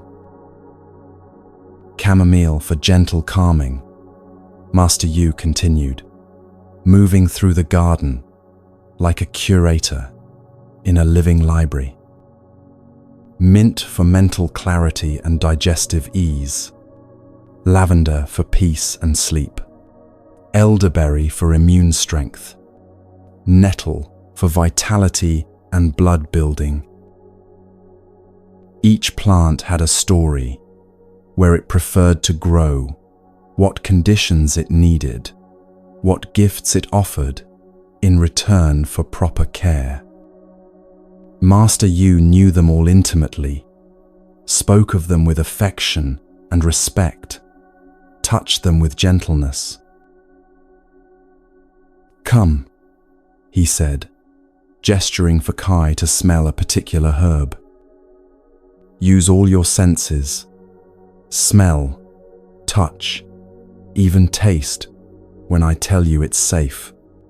The plants communicate through these senses if we pay attention."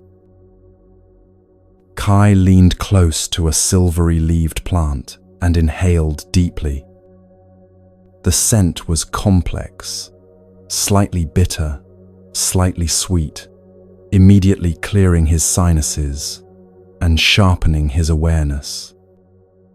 "What is this?" "Artemisia, also called mugwort," Master Yu replied. "Ancient medicine for women's health, for digestion, for clarity of dreams. Notice how just smelling it changes something in your body. That's the plant's volatile oils, medicine that enters through your breath." They spent the morning in the garden, and with each plant, Kai's understanding deepened. These weren't just random weeds or pretty flowers. Each one was a highly specific medicine, offering particular healing properties when prepared and used correctly. Master Yu handed Kai a leaf from a fuzzy-leafed plant and instructed him to chew it slowly. Kai did, and his mouth immediately went slightly numb, tingling. "This is what we call toothache plant," Master Yu explained. "The numbness you feel, that's its medicine. For pain, for infections of the mouth, the plant tells you directly what it does." "Plants don't hoard their medicine," Master Yu said as they sat together near the spring, watching water flow through the garden. "They offer it freely. That's their nature. A willow tree doesn't guard its bark's pain-relieving properties. An aloe doesn't hide the healing gel in its leaves. They give because giving is what plants do. They transform sunlight and soil into medicine and offer it to anyone with the knowledge to receive it." He stood and approached a tall plant with yellow flowers. "When we harvest," he said, "we do so with respect, with gratitude, taking only what we need." Master Yu placed his hand gently on the plant's stem and closed his eyes for a moment. "Thank you for your medicine," he said quietly. "I ask permission to take some of your leaves for healing." He waited in silence, then nodded, as if receiving an answer only he could hear. He showed Kai how to harvest, taking from the plant in a way that wouldn't harm it, leaving plenty for the plant to continue thriving, never stripping it bare or cutting carelessly. "Sustainable harvest is sacred harvest," he explained. "We're in relationship with these plants, not dominating them. They'll continue to give medicine for years if we treat them with respect. But abuse them, harvest greedily, and they'll die or stop producing. Simple." As they worked, Master Yu told Kai a story. "The Buddha's final meal," he began, his voice taking on the quality of ancient telling, "is said to have been a dish that made him gravely ill. Some say it was mushrooms, others say pork. The texts aren't clear. But what matters isn't what the food was. What matters is how the Buddha responded." Kai listened, hands stilling in their work. He was 80 years old, his body worn from decades of teaching and traveling. Master Yu continued. "The meal made him sick, and he knew he was dying. But his final teaching wasn't about blame or regret. It was about impermanence, about acceptance. He told his followers, 'All things pass away. Strive on with diligence.'" Master Yu carefully placed harvested leaves in his basket. "Plants teach us this same lesson," he said. "They die every season and return. They don't cling to life in fear. They simply live fully when it's time to live, and release fully when it's time to let go. They fear nothing because they understand their nature is. They are cycles, not fixed things. We are the same, though we forget." This truth settled into Kai deeply. His illness, his fear of death, all of it came from forgetting impermanence, from wanting to hold on to life as if it could be frozen in place. The plants knew better. Back in the cabin's small kitchen, Master Yu began teaching Kai how to prepare the harvested plants into usable medicine. Each method served a different purpose, extracted different properties from the plants. "For tea," he explained, placing dried leaves in a ceramic pot, "we use hot water to extract water-soluble compounds, vitamins, minerals, some of the lighter plant chemicals."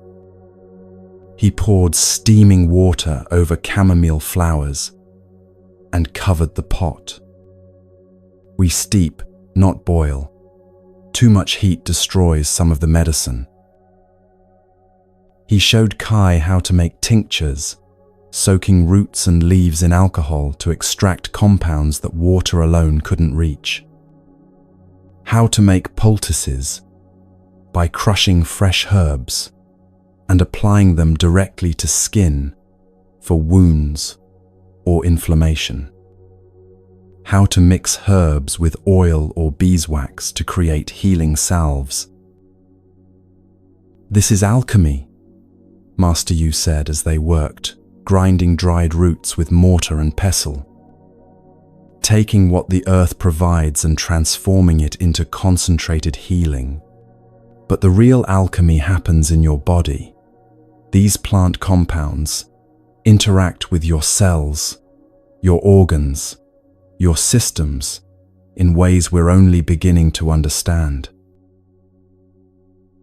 He brewed a specific tea for Kai, a blend chosen precisely for the symptoms of his illness. Astragalus for immune support, licorice root for adrenal strength, ginger for warmth and circulation, hawthorn for the heart. Drink this twice daily, Master Yu instructed, handing Kai the warm cup. Notice how your body responds over the coming days. This isn't instant cure. Plants work gently, gradually, supporting your body's own healing wisdom rather than forcing change. Kai drank the tea slowly, tasting the complex blend of bitter, sweet, warming, and cooling flavors. It didn't taste like medicine in the harsh, unpleasant way he expected. It tasted like concentrated earth, like the forest distilled into liquid form.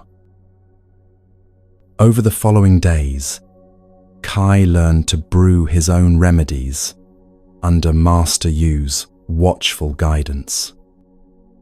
He learned to trust his senses. If a tea smelled off or moldy, don't use it. If a tincture separated strangely, something went wrong in the preparation. If his body reacted poorly to an herb, listen to that wisdom and discontinue use. You're learning to listen, Master Yu said one afternoon, as Kai carefully measured herbs for his daily tea. Not just to the plants, but to your own body. Your body is speaking constantly, telling you what it needs, what helps, what harms. Most people never learn this language, but you're learning it now. And it was true. Kai noticed that certain herbs made him feel energized and clear, while others brought deep relaxation and sleep. Some helped his digestion immediately, while others took days of consistent use to show their effects. His body was communicating more clearly than ever before, and he was finally listening. The changes were gradual, but unmistakable. The persistent cough that had plagued him for months began to ease. The fatigue that made every task feel monumental started lifting. His skin, which had been pale and dry, began to glow with renewed health. Master Yu observed these changes with quiet satisfaction but no surprise. The plants are working, he said, but really, your body is working. The plants are just supporting what your body already knows how to do, heal itself. Kai began spending time alone in the medicine garden, sitting quietly among the plants, just being present with them. At first, he felt slightly foolish. What was the point of sitting with plants? But as he settled into stillness, breathing among the growing things, something shifted. He began to feel their presence, not in some mystical, imaginary way, but as a simple fact of shared existence. They were alive, growing, breathing in their own way, transforming carbon dioxide to oxygen, drawing nutrients from soil, reaching toward light. And he was alive, growing in his own way, breathing their oxygen, eventually consuming some of them for medicine and nourishment, returning his own breath to feed their growth. The separation he'd always assumed between himself and the plant world began to dissolve. These plants were made from the same elements as his body: carbon, hydrogen, oxygen, nitrogen, minerals from the earth. The iron in his blood came from the same source as the iron in the soil that fed these plants. The calcium in his bones was once in rocks, then soil, then plants, now him, and eventually would return to soil again. He wasn't separate from nature, observing it from outside. He was nature, looking at itself, healing itself, remembering itself. One afternoon, sitting beside the valerian plant, Kai understood something fundamental. Healing wasn't about fighting illness or forcing his body back to health through external intervention alone. Healing was about remembering kinship with these plants, with the earth, with the water and air and sun, with the whole living world of which he was an inseparable part. The plants weren't tools to be used. They were allies, companions, fellow participants in the great experiment of life on earth. When he consumed their medicine, he was receiving gifts freely given by distant relatives who happened to photosynthesize instead of eat, who happened to grow roots instead of walk, but who were family nonetheless. That evening, preparing his daily tea, Kai moved with the same reverence he'd seen in Master Yu from the beginning. He thanked each herb as he added it to the pot, not speaking to some imagined plant spirit, but simply acknowledging the gift of its medicine, the generosity of its existence, the mystery of how dried leaves could help heal a human body. "You understand now," Master Yu said, watching him work. "The medicine isn't just in the plants. It's in the relationship, in the attention, in the gratitude and respect. A person who takes herbs mindlessly, seeing them as mere chemicals, receives some benefit. But a person who takes herbs with awareness, with gratitude, with recognition of kinship, they receive the full medicine, which includes, but transcends, the physical compounds." Kai drank his tea that night with complete presence, feeling it flow through his body, supporting his healing, connecting him to soil and sun and rain, and the patient wisdom of plants who had been offering medicine to humans for thousands of years before he was born, and would continue for thousands of years after he returned to Earth. And in that connection, he found healing deeper than the mere absence of illness. He found belonging, and that belonging was medicine for wounds he hadn't known he carried.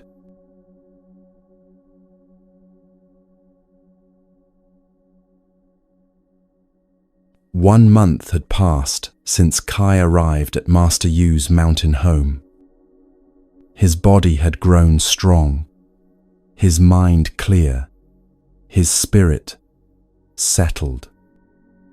But Master Yu sensed there was one more teaching Kai needed before his healing would be complete.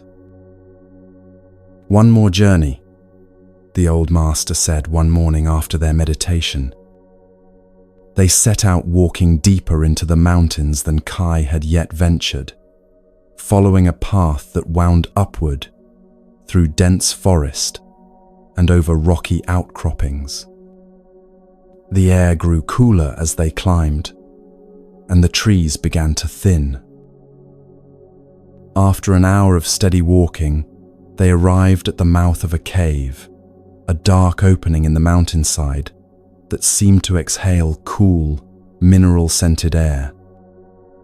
Master Yu lit a small oil lamp he'd brought in his pack and led the way inside. The cave swallowed them into darkness, broken only by the lamp's small circle of light. Their footsteps echoed strangely, each sound magnified and repeated, bouncing off unseen walls. Kai whispered, "It's big," and his voice returned to him from multiple directions, overlapping and strange. They walked deeper until the cave opened into a chamber large enough that the lamplight couldn't reach its walls or ceiling. The darkness here felt absolute, alive, pressing close. Master Yu set down the lamp and settled onto the stone floor, gesturing for Kai to sit beside him. "Sound behaves differently here," Master Yu said, and the cave caught his words and threw them back, creating layers of echo. Every whisper becomes thunder. Every silence becomes cathedral. They sat in the darkness, waiting. Kai's eyes strained to see but found nothing, just blackness, so complete it seemed to have texture and weight. His other senses sharpened in compensation. He heard water dripping somewhere distant, each drop a small percussion, echoing through stone chambers. He heard his own breathing, Master Yu's breathing, the rustle of cloth when either of them shifted position. The silence between these small sounds felt enormous, expectant, as if the cave itself was listening. From somewhere in his robes, Master Yu produced something. Kai heard the soft scrape of metal on stone. Then Master Yu struck it, and the world exploded into sound. A singing bowl. Kai had heard them before in temples, but never like this. The tone that erupted from the bowl in the cave's darkness didn't just fill the air, it filled everything. The stone, the darkness, Kai's body, his bones, his skull. The sound was pure, singular, piercing, a note so clear it seemed to cut through reality itself. But immediately, it began to multiply, overtones emerging, like flowers blooming, harmonics dancing above and below the fundamental tone. The cave took the sound and amplified it, reflected it, wove it into something complex and alive. Kai felt the vibration in his chest first, his ribcage resonating with the tone, his heart seeming to beat in rhythm with the sound's pulsing waves.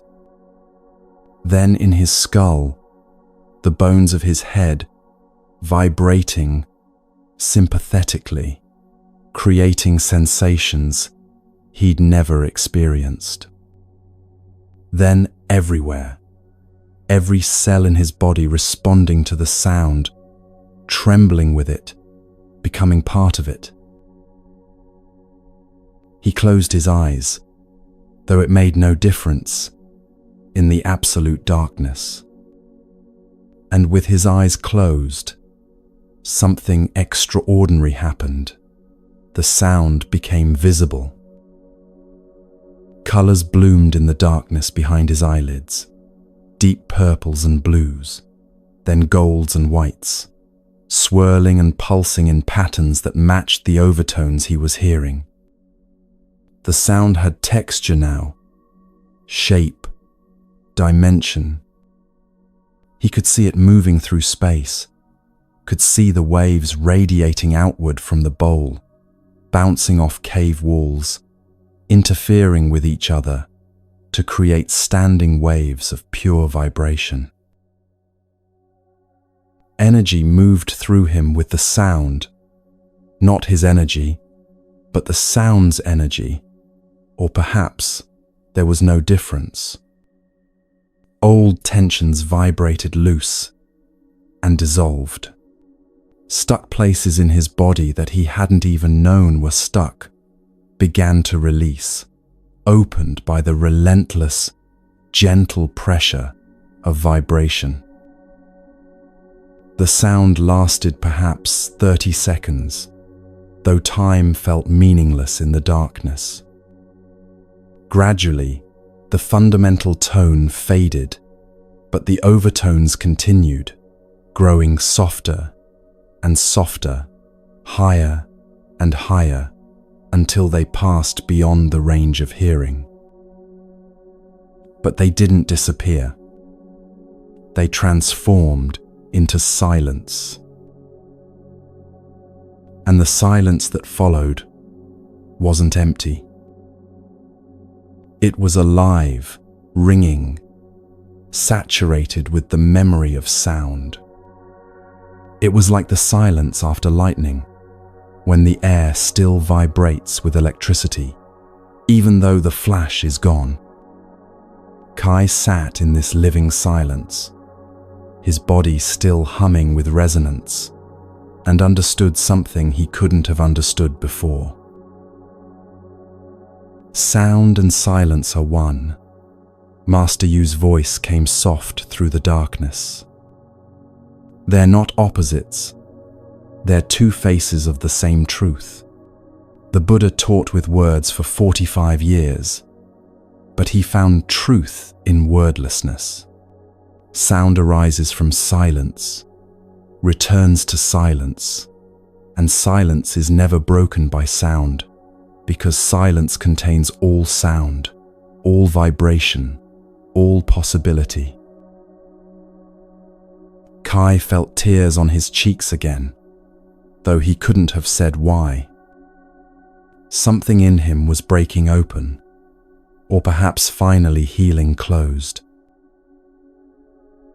Master Yu struck the bowl again, and again the cave filled with sound, but this time Kai was ready for it, could meet it with less resistance. He let the vibration move through him completely, allowed himself to become an instrument played by the sound rather than a solid thing, enduring it.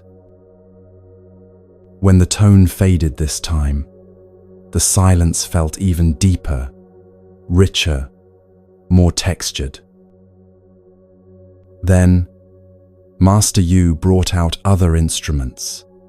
Kai heard them more than saw them in the lamp's dim light.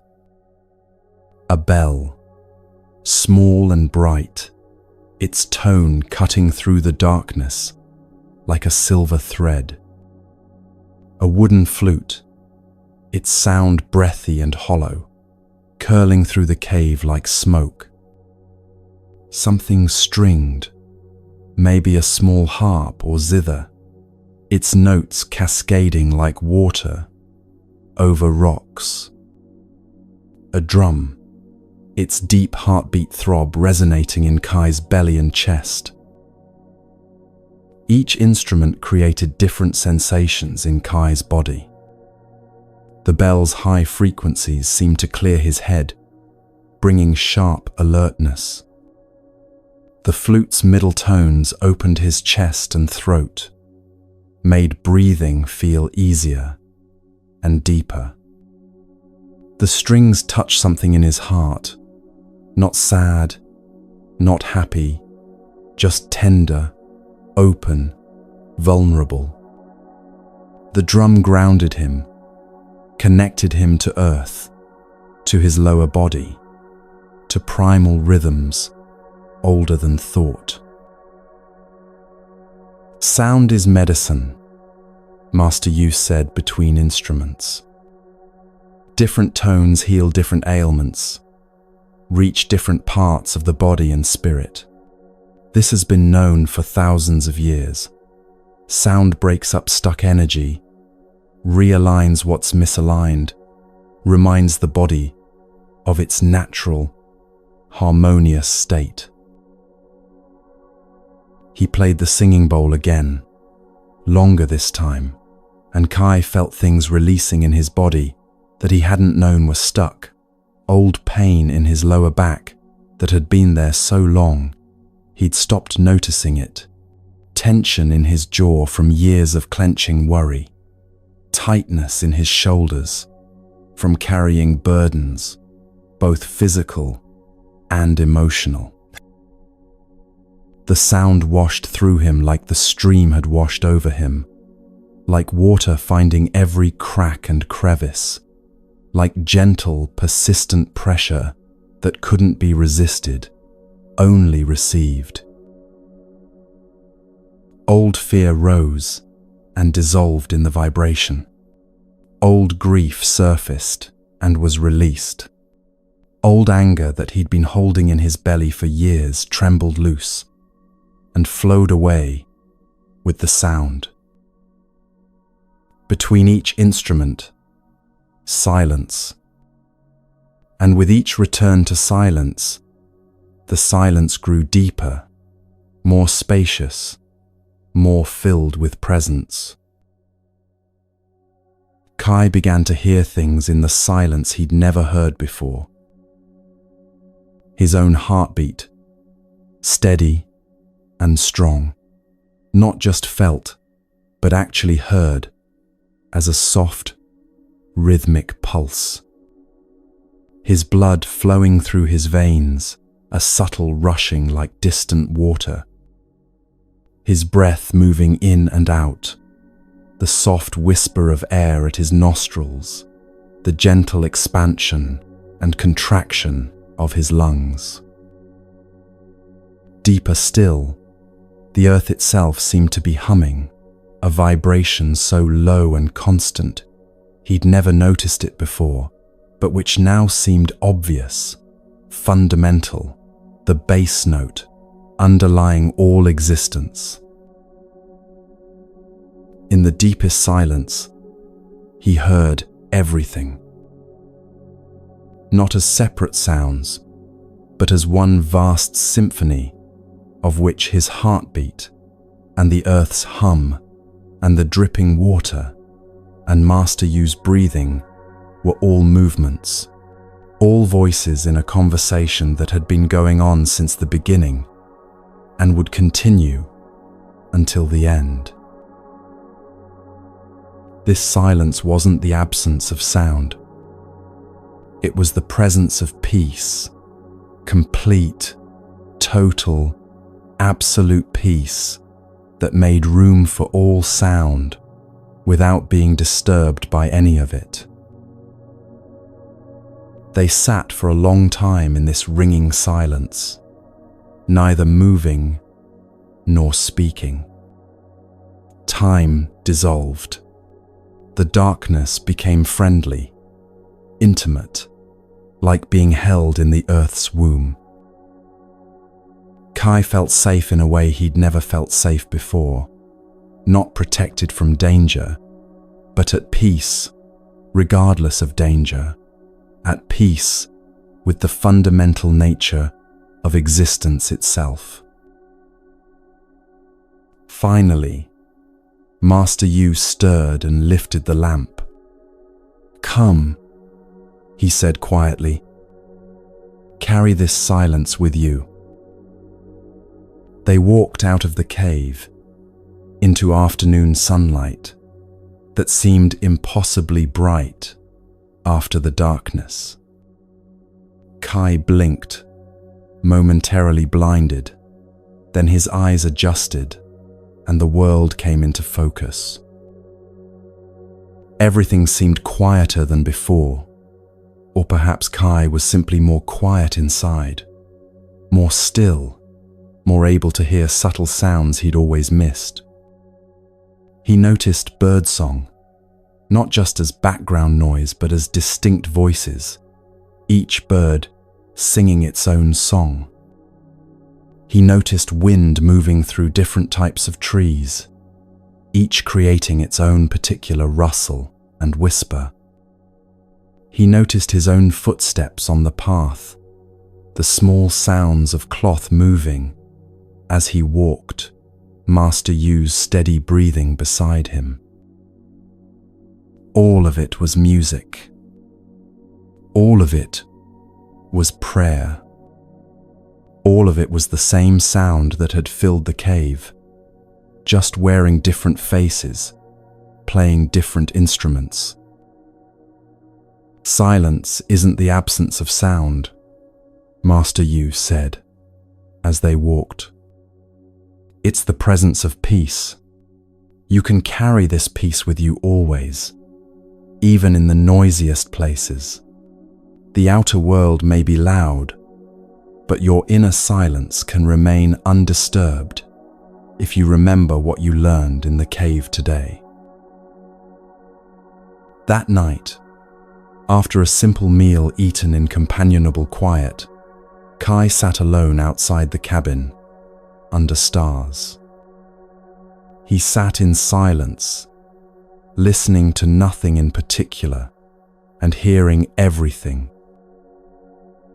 The night sounds, insects, distant owl, wind in pines, all wove together into a tapestry of sound that arose from silence and returned to silence, moment by moment.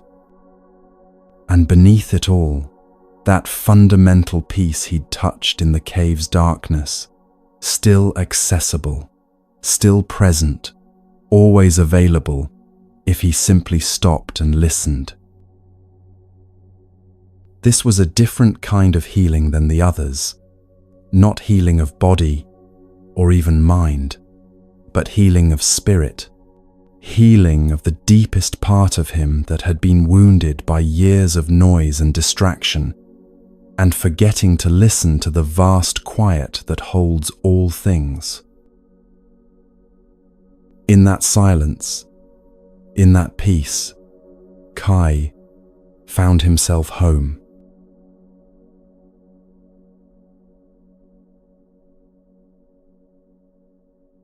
Six weeks had passed since Kai arrived at Master Yu's mountain home, and his transformation was complete in ways he couldn't have imagined. His body was strong, his mind clear, his heart open. But Master Yu knew there was one final teaching that would tie all the others together. "Come," the old master said one morning. "I want to show you something." They walked into the forest deeper than they'd ever ventured, following what seemed less a path than an intuition. The trees grew larger and older with each step. The forest changed around them. The trees here were massive, their trunks so wide that 3 men couldn't circle them with outstretched arms. Their bark was deeply furrowed with age, thick with moss and lichen. The canopy far above filtered light into a green-gold dimness that felt both ancient and sacred. The air itself felt different, thick with presence, heavy with time, saturated with the accumulated life force of centuries. Sound behaved strangely, muffled and close, as if the forest was absorbing everything into itself. Kai's footsteps made almost no noise on the thick carpet of needles that had been accumulating for longer than his village had existed. They walked slowly, reverently, and Kai felt the way he'd felt entering a temple as a child, aware that he was in the presence of something vast. Finally, they came to a clearing created not by absence of trees, but by the presence of one tree so enormous that nothing else could grow in its shadow. Kai stopped and stared upward. The tree was beyond ancient. Its trunk was wider than the cabin they'd been living in, its bark so thick and gnarled, it looked more like stone than wood. Branches as thick as normal trees spread outward and upward, creating a canopy that seemed to hold up the sky. Roots emerged from the earth like the backs of whales, creating a landscape of their own around the tree's base. This tree has stood here for 800 years, Master Yu said quietly. Maybe more. It has wisdom that makes my small knowledge look like a child's first words. Kai felt tears rising. Something about the tree's presence, its patient endurance through centuries of storms and seasons, its absolute rootedness in this one place while the world changed around it, moved something deep in him. Master Yu approached the tree and placed both palms against its bark. He stood in silence for a long moment, eyes closed, breathing slowly. Then he stepped back and gestured for Kai to come forward. "Place your hands on it," he said. "Listen." Kai hesitated, then stepped forward and placed both hands against the rough surface of the trunk. At first, he felt only texture, roughness, the slight dampness of moss, warmth from where the sun touched the trunk. Nothing remarkable. "Breathe with it," Master Yu said softly. "Wait. Listen not with your ears, but with your whole body. Trees speak slowly. Be patient." Kai closed his eyes and began to breathe consciously. He let his breath slow and deepen, let his body relax against the tree, let his mind quiet. Minutes passed, or maybe longer. Time felt strange here. And then, so gradually, he almost missed it. He began to feel something. A pulse. Subtle. So subtle, he wasn't sure if he was imagining it. But there it was again, a slow throb of life, moving through the wood beneath his palms. Not like a heartbeat, slower, more fundamental, like the tide or the seasons. The tree was alive. He'd known that intellectually, but knowing it as a fact and feeling it directly, viscerally, as undeniable presence, that was completely different.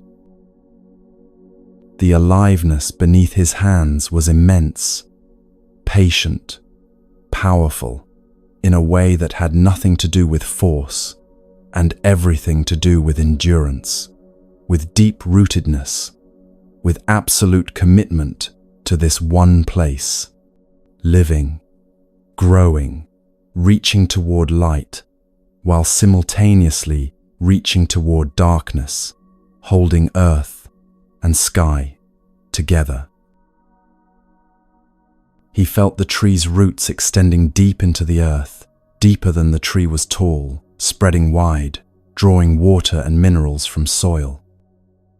And he felt the branches reaching upward and outward, thousands of leaves breathing, photosynthesizing, transforming sunlight into sugar, air into wood, creating life from light. The tree was a bridge, between earth and sky, between darkness and light, between the deep mineral silence of soil and the bright flowing air above. It stood at the intersection of elements, rooted in earth, drinking water, breathing air, fed by fire that is sunlight, and transformed all of them into this massive, patient presence. And Kai realized he was also a bridge. He too stood between earth and sky, his feet on ground and his head in air. He too breathed and ate and drank, transforming elements into his own flesh and blood and bone. He too was made from the same substances as this tree, just arranged differently, expressing life in a different form. The boundary between himself and the tree began to blur. Not in a mystical way, but as simple recognition of fact. The oxygen in his lungs had been created by trees like this one. The carbon in his body had been cycling through the living world for billions of years. They were exchanging substance with every breath, literally becoming part of each other moment by moment. The water in his blood came from the same sources as the water in this tree's sap. Rain from clouds, from oceans, from rivers that trees like this one helped create. The minerals in his bones were the same minerals in this tree's wood, drawn from the same earth, part of the same great cycling of elements. He wasn't separate from the tree, from the forest, from the earth. He'd never been separate. Separation was an illusion, a story his mind had told him. Tears flowed freely now. He was crying from relief, from homecoming, from the ending of a loneliness so fundamental he'd carried it all his life without knowing what it was. The loneliness of believing he was separate, isolated, fundamentally alone. But he'd never been alone. He'd always been part of this, part of the tree and the forest and the earth and the great community of living things, all breathing and eating and growing and dying and being reborn. His hands still on the tree's bark, Kai understood without words what belonging meant. Master Yu's voice came soft from behind him. The Buddha found awakening under a tree, not in a temple or palace. He sat beneath the Bodhi tree and awakened to the truth of interbeing, that nothing exists separately, that everything arises in relationship. Kai opened his eyes but kept his hands on the tree. Nature is our first teacher, our truest home, Master Yu continued. We came from this, not metaphorically, but literally. Every element in your body was once in the earth, was once in plants and animals, was once in stars that died billions of years ago. You're not a visitor in nature. You are nature, looking at itself. Kai finally stepped back and turned to look at Master Yu through tear-blurred eyes. My illness came from disconnection, he said slowly. From forgetting this, from believing I was separate and alone. Master Yu nodded. And your healing? Remembering connection, Kai finished. remembering I belong, that I'm part of this web, not outside it. They sat together at the base of the ancient tree, looking out at the forest that surrounded them. Kai's eyes moved from tree to tree, from ferns to birds to insects to mushrooms, sprouting from fallen logs. Everything was connected. That tree fed from soil that was fed by fallen leaves that were fed by sun. The bird ate insects that ate plants, that ate light, that came from the sun, that came from clouds of gas, that came from previous stars, that exploded and scattered their substance across space. Everything led to everything. Every being depended on every other being. The web was so vast, so intricate, so incomprehensibly complex that the mind couldn't hold it, but the heart could feel it, the body could know it. We never left nature, Master Yu said quietly. That's the great forgetting. People think they've left nature behind, that they live apart from it, in their villages and cities. But you can't leave nature. You're breathing it right now. You're eating it with every meal. Your body is nature, not a house you live in, but the very substance of the living earth, walking around, looking through eyes. We just forgot, he continued. Your healing journey hasn't been about learning something new. It's been about remembering what you always knew, but had forgotten. They sat in silence for a long time as the afternoon sun moved across the sky, creating patterns of light and shadow that shifted and changed moment by moment. When they finally stood to walk back, Kai felt fundamentally changed. He was not a separate self, struggling against a hostile world. He was a wave in the ocean of life, distinct but not separate, individual but not isolated, unique but not alone. He was nature becoming conscious of itself. As they walked back toward the cabin, Kai noticed everything with new eyes. The 8 techniques Master Yu had taught him weren't separate teachings at all. They were all pointing to the same fundamental truth, just approaching it from different angles. Breath connected him to air and all breathing beings. Meditation connected him to the vast awareness that holds all things. Mindful eating connected him to soil and sun and rain. Water taught him flow. Movement reminded him he was embodied. Plants offered their medicine freely, showing him interconnection. Sound and silence taught him that opposites are one, and nature revealed the ultimate truth. There is no separation. All of it was one teaching. Wake up, pay attention, remember you belong, live fully in this precious, temporary, miraculous gift of being alive.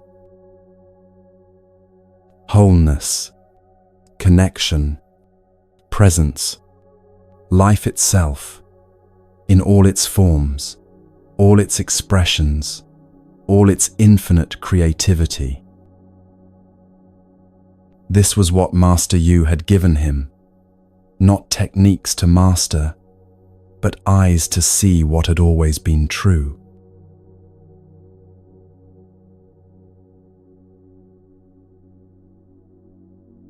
The fire crackled softly in the cabin's small hearth, casting warm light across the simple room where Kai and Master Yu sat facing each other for the last time.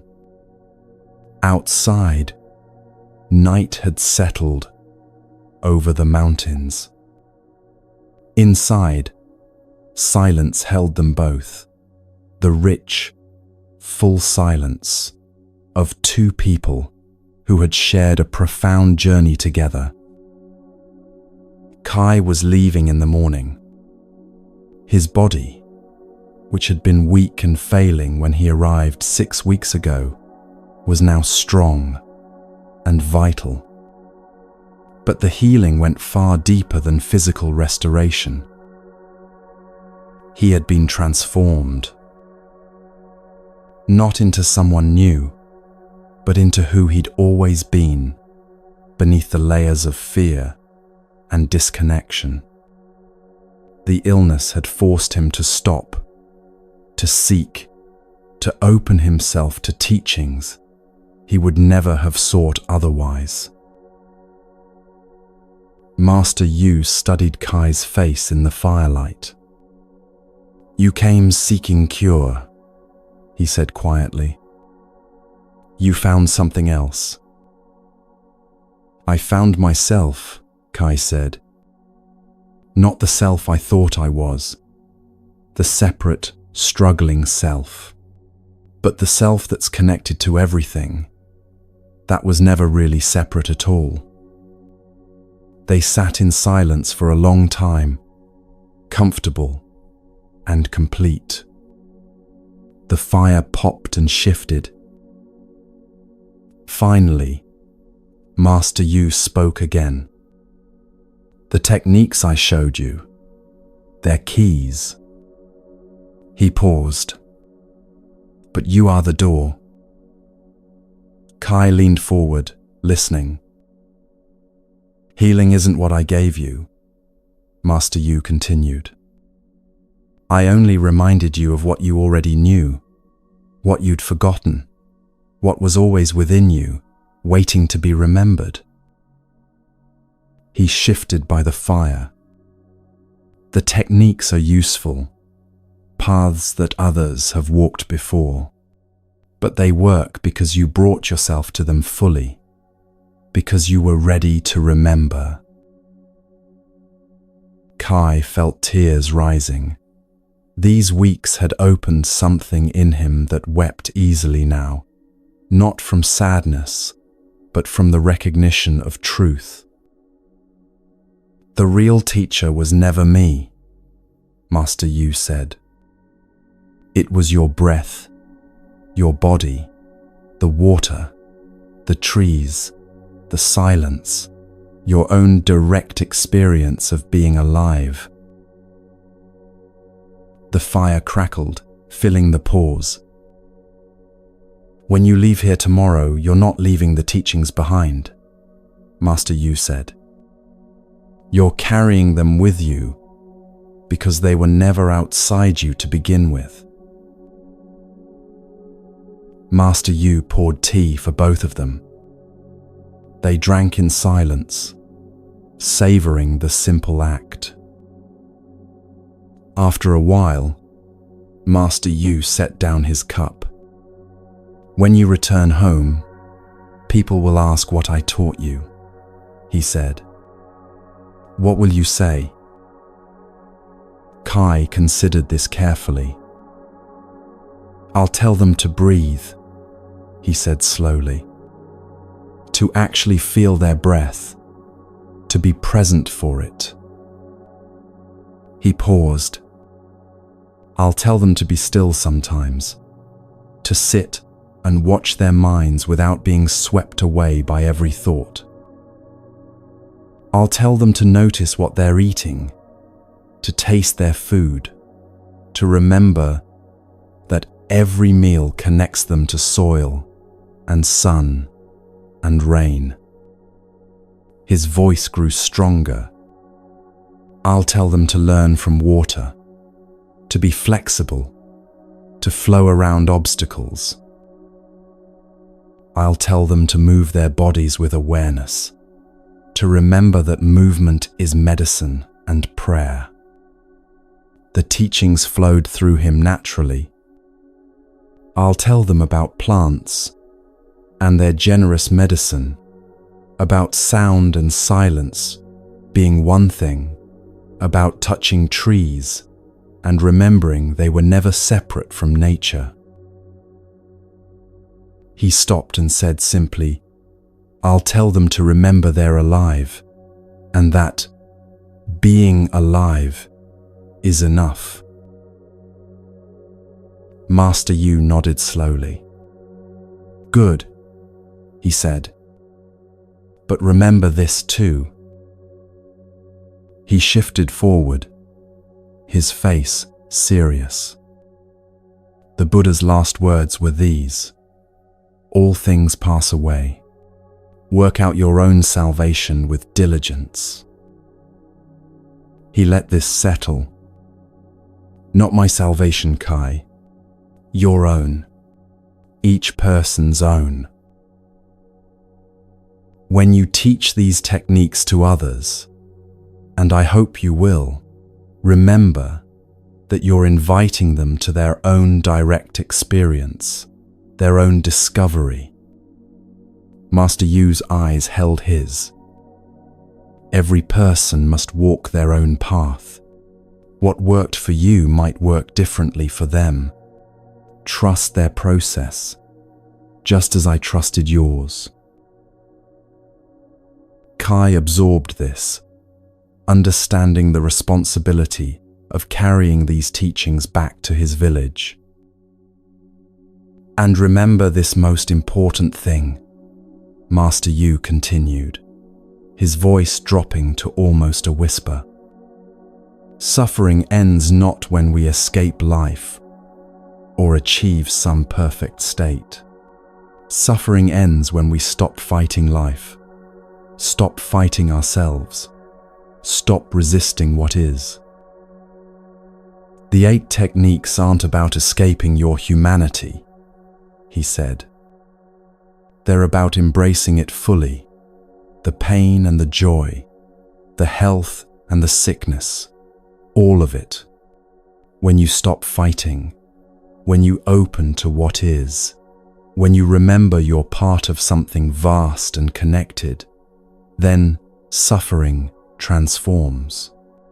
Not because difficult things go away, but because you meet them differently. Kai sat with this teaching, feeling its truth settle into his bones. They talked late into the night about life, about Kai's village, about Master Yu's own journey to this mountain decades ago. Just 2 human beings sharing space and time, present for each moment as it arose and passed away. When they finally rose to sleep, both knew tomorrow would bring parting. The night was complete as it was. Morning came soft and golden.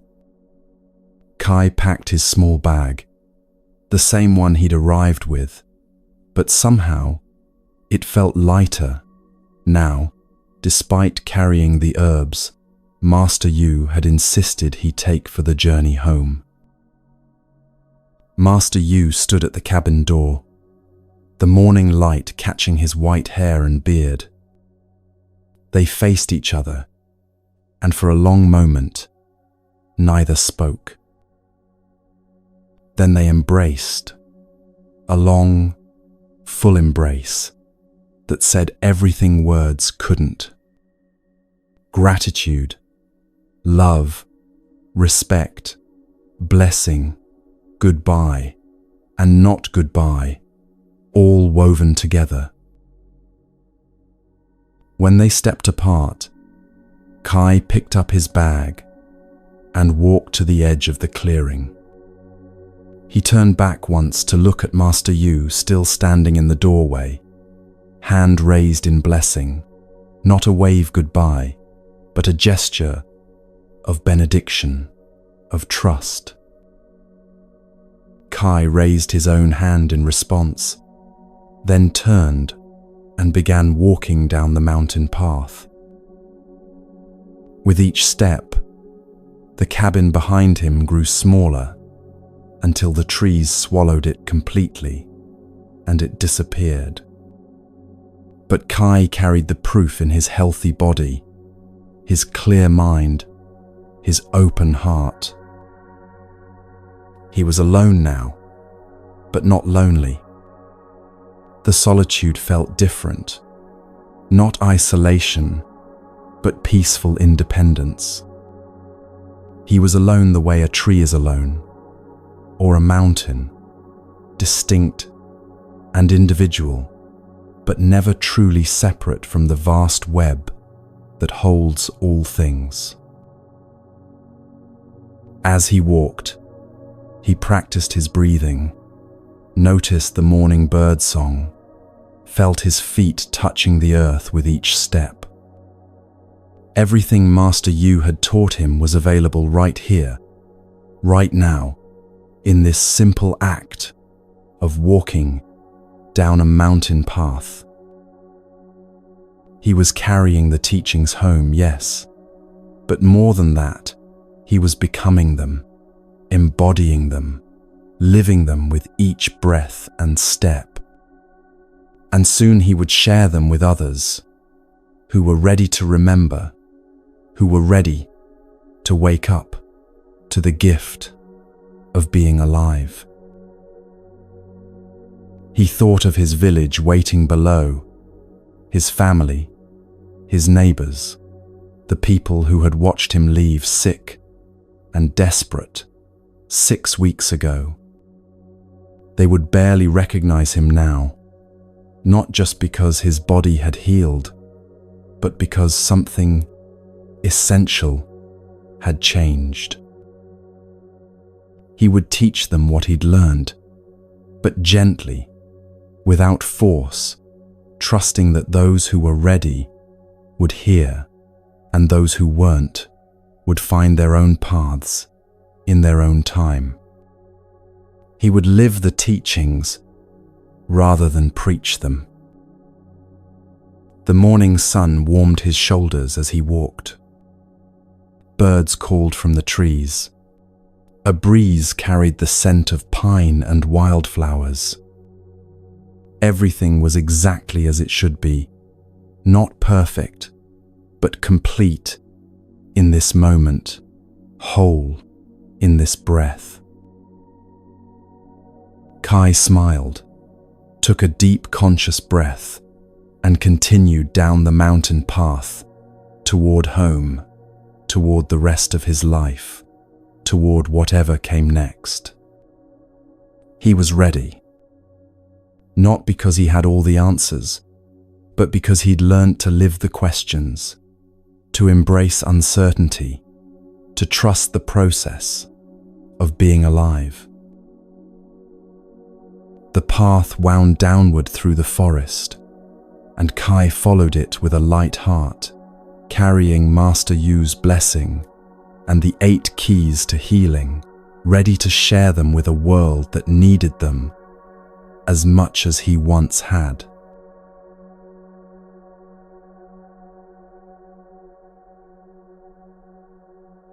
Kai walked back through the mountains, retracing the path he'd climbed 6 weeks ago. The landscape was the same rocks, the same trees, the same views over valleys and ridges. But his eyes were different. Everything had become a teacher. He passed the stream where Master Yu had taught him about water, and he paused to watch it flow around stones, patient and persistent, never stopping. The lesson lived in him now, part of how he moved through the world. A bird sang from a high branch, and instead of passing it unnoticed, Kai stopped and listened, really listened, to the sound and the silence between each phrase. The cave's teaching echoing in this simple morning song. Wildflowers bloomed along the trail, and Kai knelt to look closely at one, seeing how it grew from soil, how it reached toward light, how it belonged completely to the earth that fed it. He touched it gently, feeling connection rather than separation. His body was strong now, his breath deep and easy, his mind clear as mountain air. The journey that had nearly killed him on the way up felt effortless now, not because the path was easier, but because he was different. He flowed like water, moved with awareness, rested when his body asked for rest, ate when hungry, drank when thirsty, listened to the simple wisdom of being alive. After 3 days of walking, he reached the boundaries of his village. Familiar sights emerged: the bend in the river where children played, the old pine tree that marked the edge of cultivated fields, the smell of cook fires, and the sound of voices he'd known all his life. He was home. His mother saw him first. She'd been working in the garden and looked up at the sound of footsteps on the path. Her face went through shock, disbelief, recognition, then joy so pure it broke open into tears. "Kai," she cried, running to him, her hands reaching to touch his face, his shoulders, his arms, as if to confirm he was real. "You're healed." Kai embraced his mother, feeling her shake, with sobs of relief. "I'm whole," he said quietly into her hair. Word spread quickly through the village. By evening, neighbors had gathered at Kai's family home, filling the courtyard, sitting on the ground around a fire, eager to hear what had happened to the young man who'd left them dying and returned radiating health. Kai sat by the fire and told his story. Not preaching, not lecturing, just sharing simply what had happened. The journey to find Master Yu, the cabin in the mountains, the 8 practices that had transformed him. People listened with complete attention. When he spoke of breathing consciously, of meditation, of eating with awareness, they leaned forward, hungry for something they couldn't name but recognized. "Show us," someone said. "Teach us to breathe the way you learned." Kai smiled.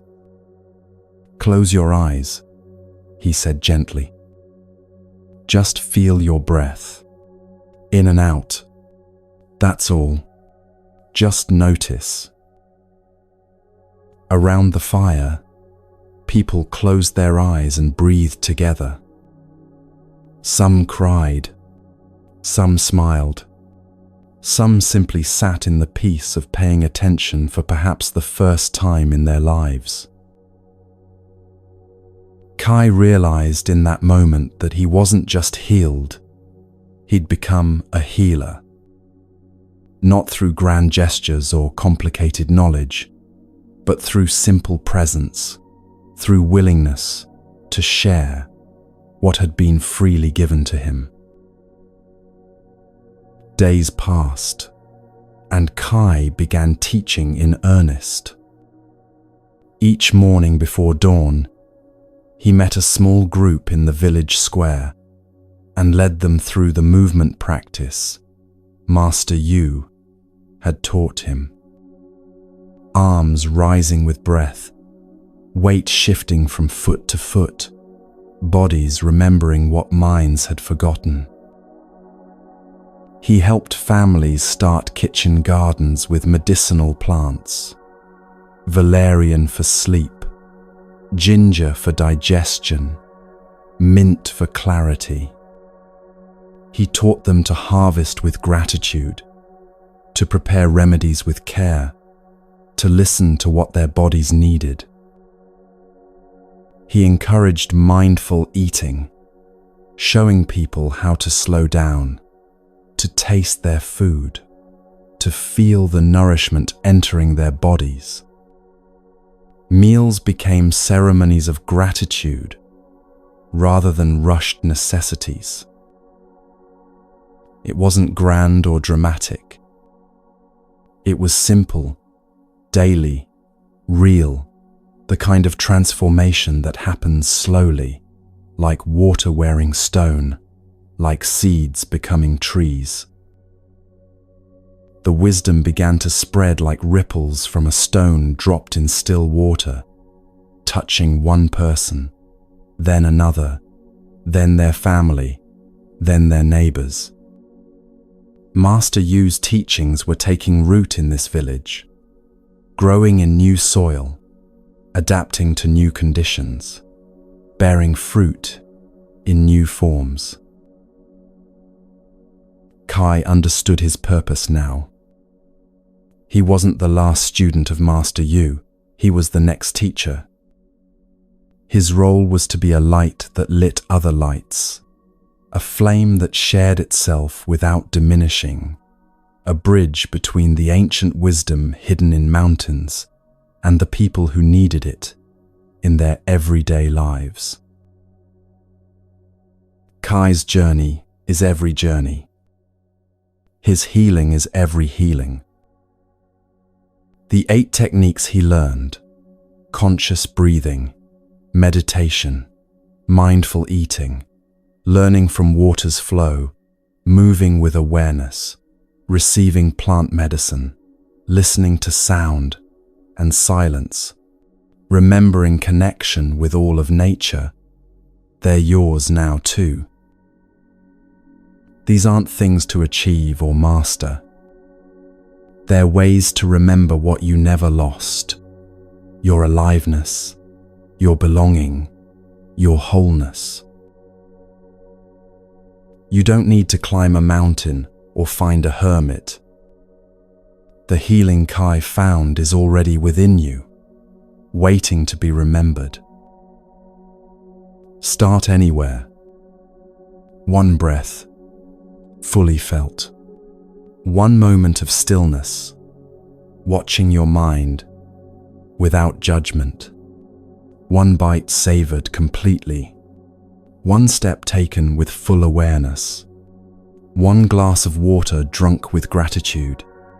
One movement that honors your body. One plant that teaches you patience. One sound that opens silence. One moment touching earth and remembering you belong. Not tomorrow, when everything is perfect. Not when life gets easier, or you have more time, or conditions are ideal. Now, here, with exactly what you have, exactly as you are. Some days you'll forget. You'll eat mindlessly, breathe unconsciously, rush through your day disconnected from your body and the world around you. That's not failure. That's being human. You just begin again, and again, and again. Each return is the practice. Before you go, if this story touched something in you, share one word in the comments. Just one. The technique that called to you most. Let's see what our global community needs right now. And if this helped, if you found something here worth keeping, subscribe. I'll keep sharing paths to peace, stories of healing, reminders that you're not alone on this journey. Wherever you are right now, in Tokyo, or London, or Sao Paulo, or somewhere I can't imagine, thank you for being here. Thank you for listening. Thank you for walking this path with Kai, and with me, and with everyone else who needs these ancient and simple truths. May you breathe easily.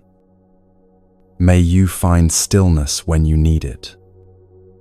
May you move with grace and eat with gratitude. And remember, always, that you were never broken. You were always whole.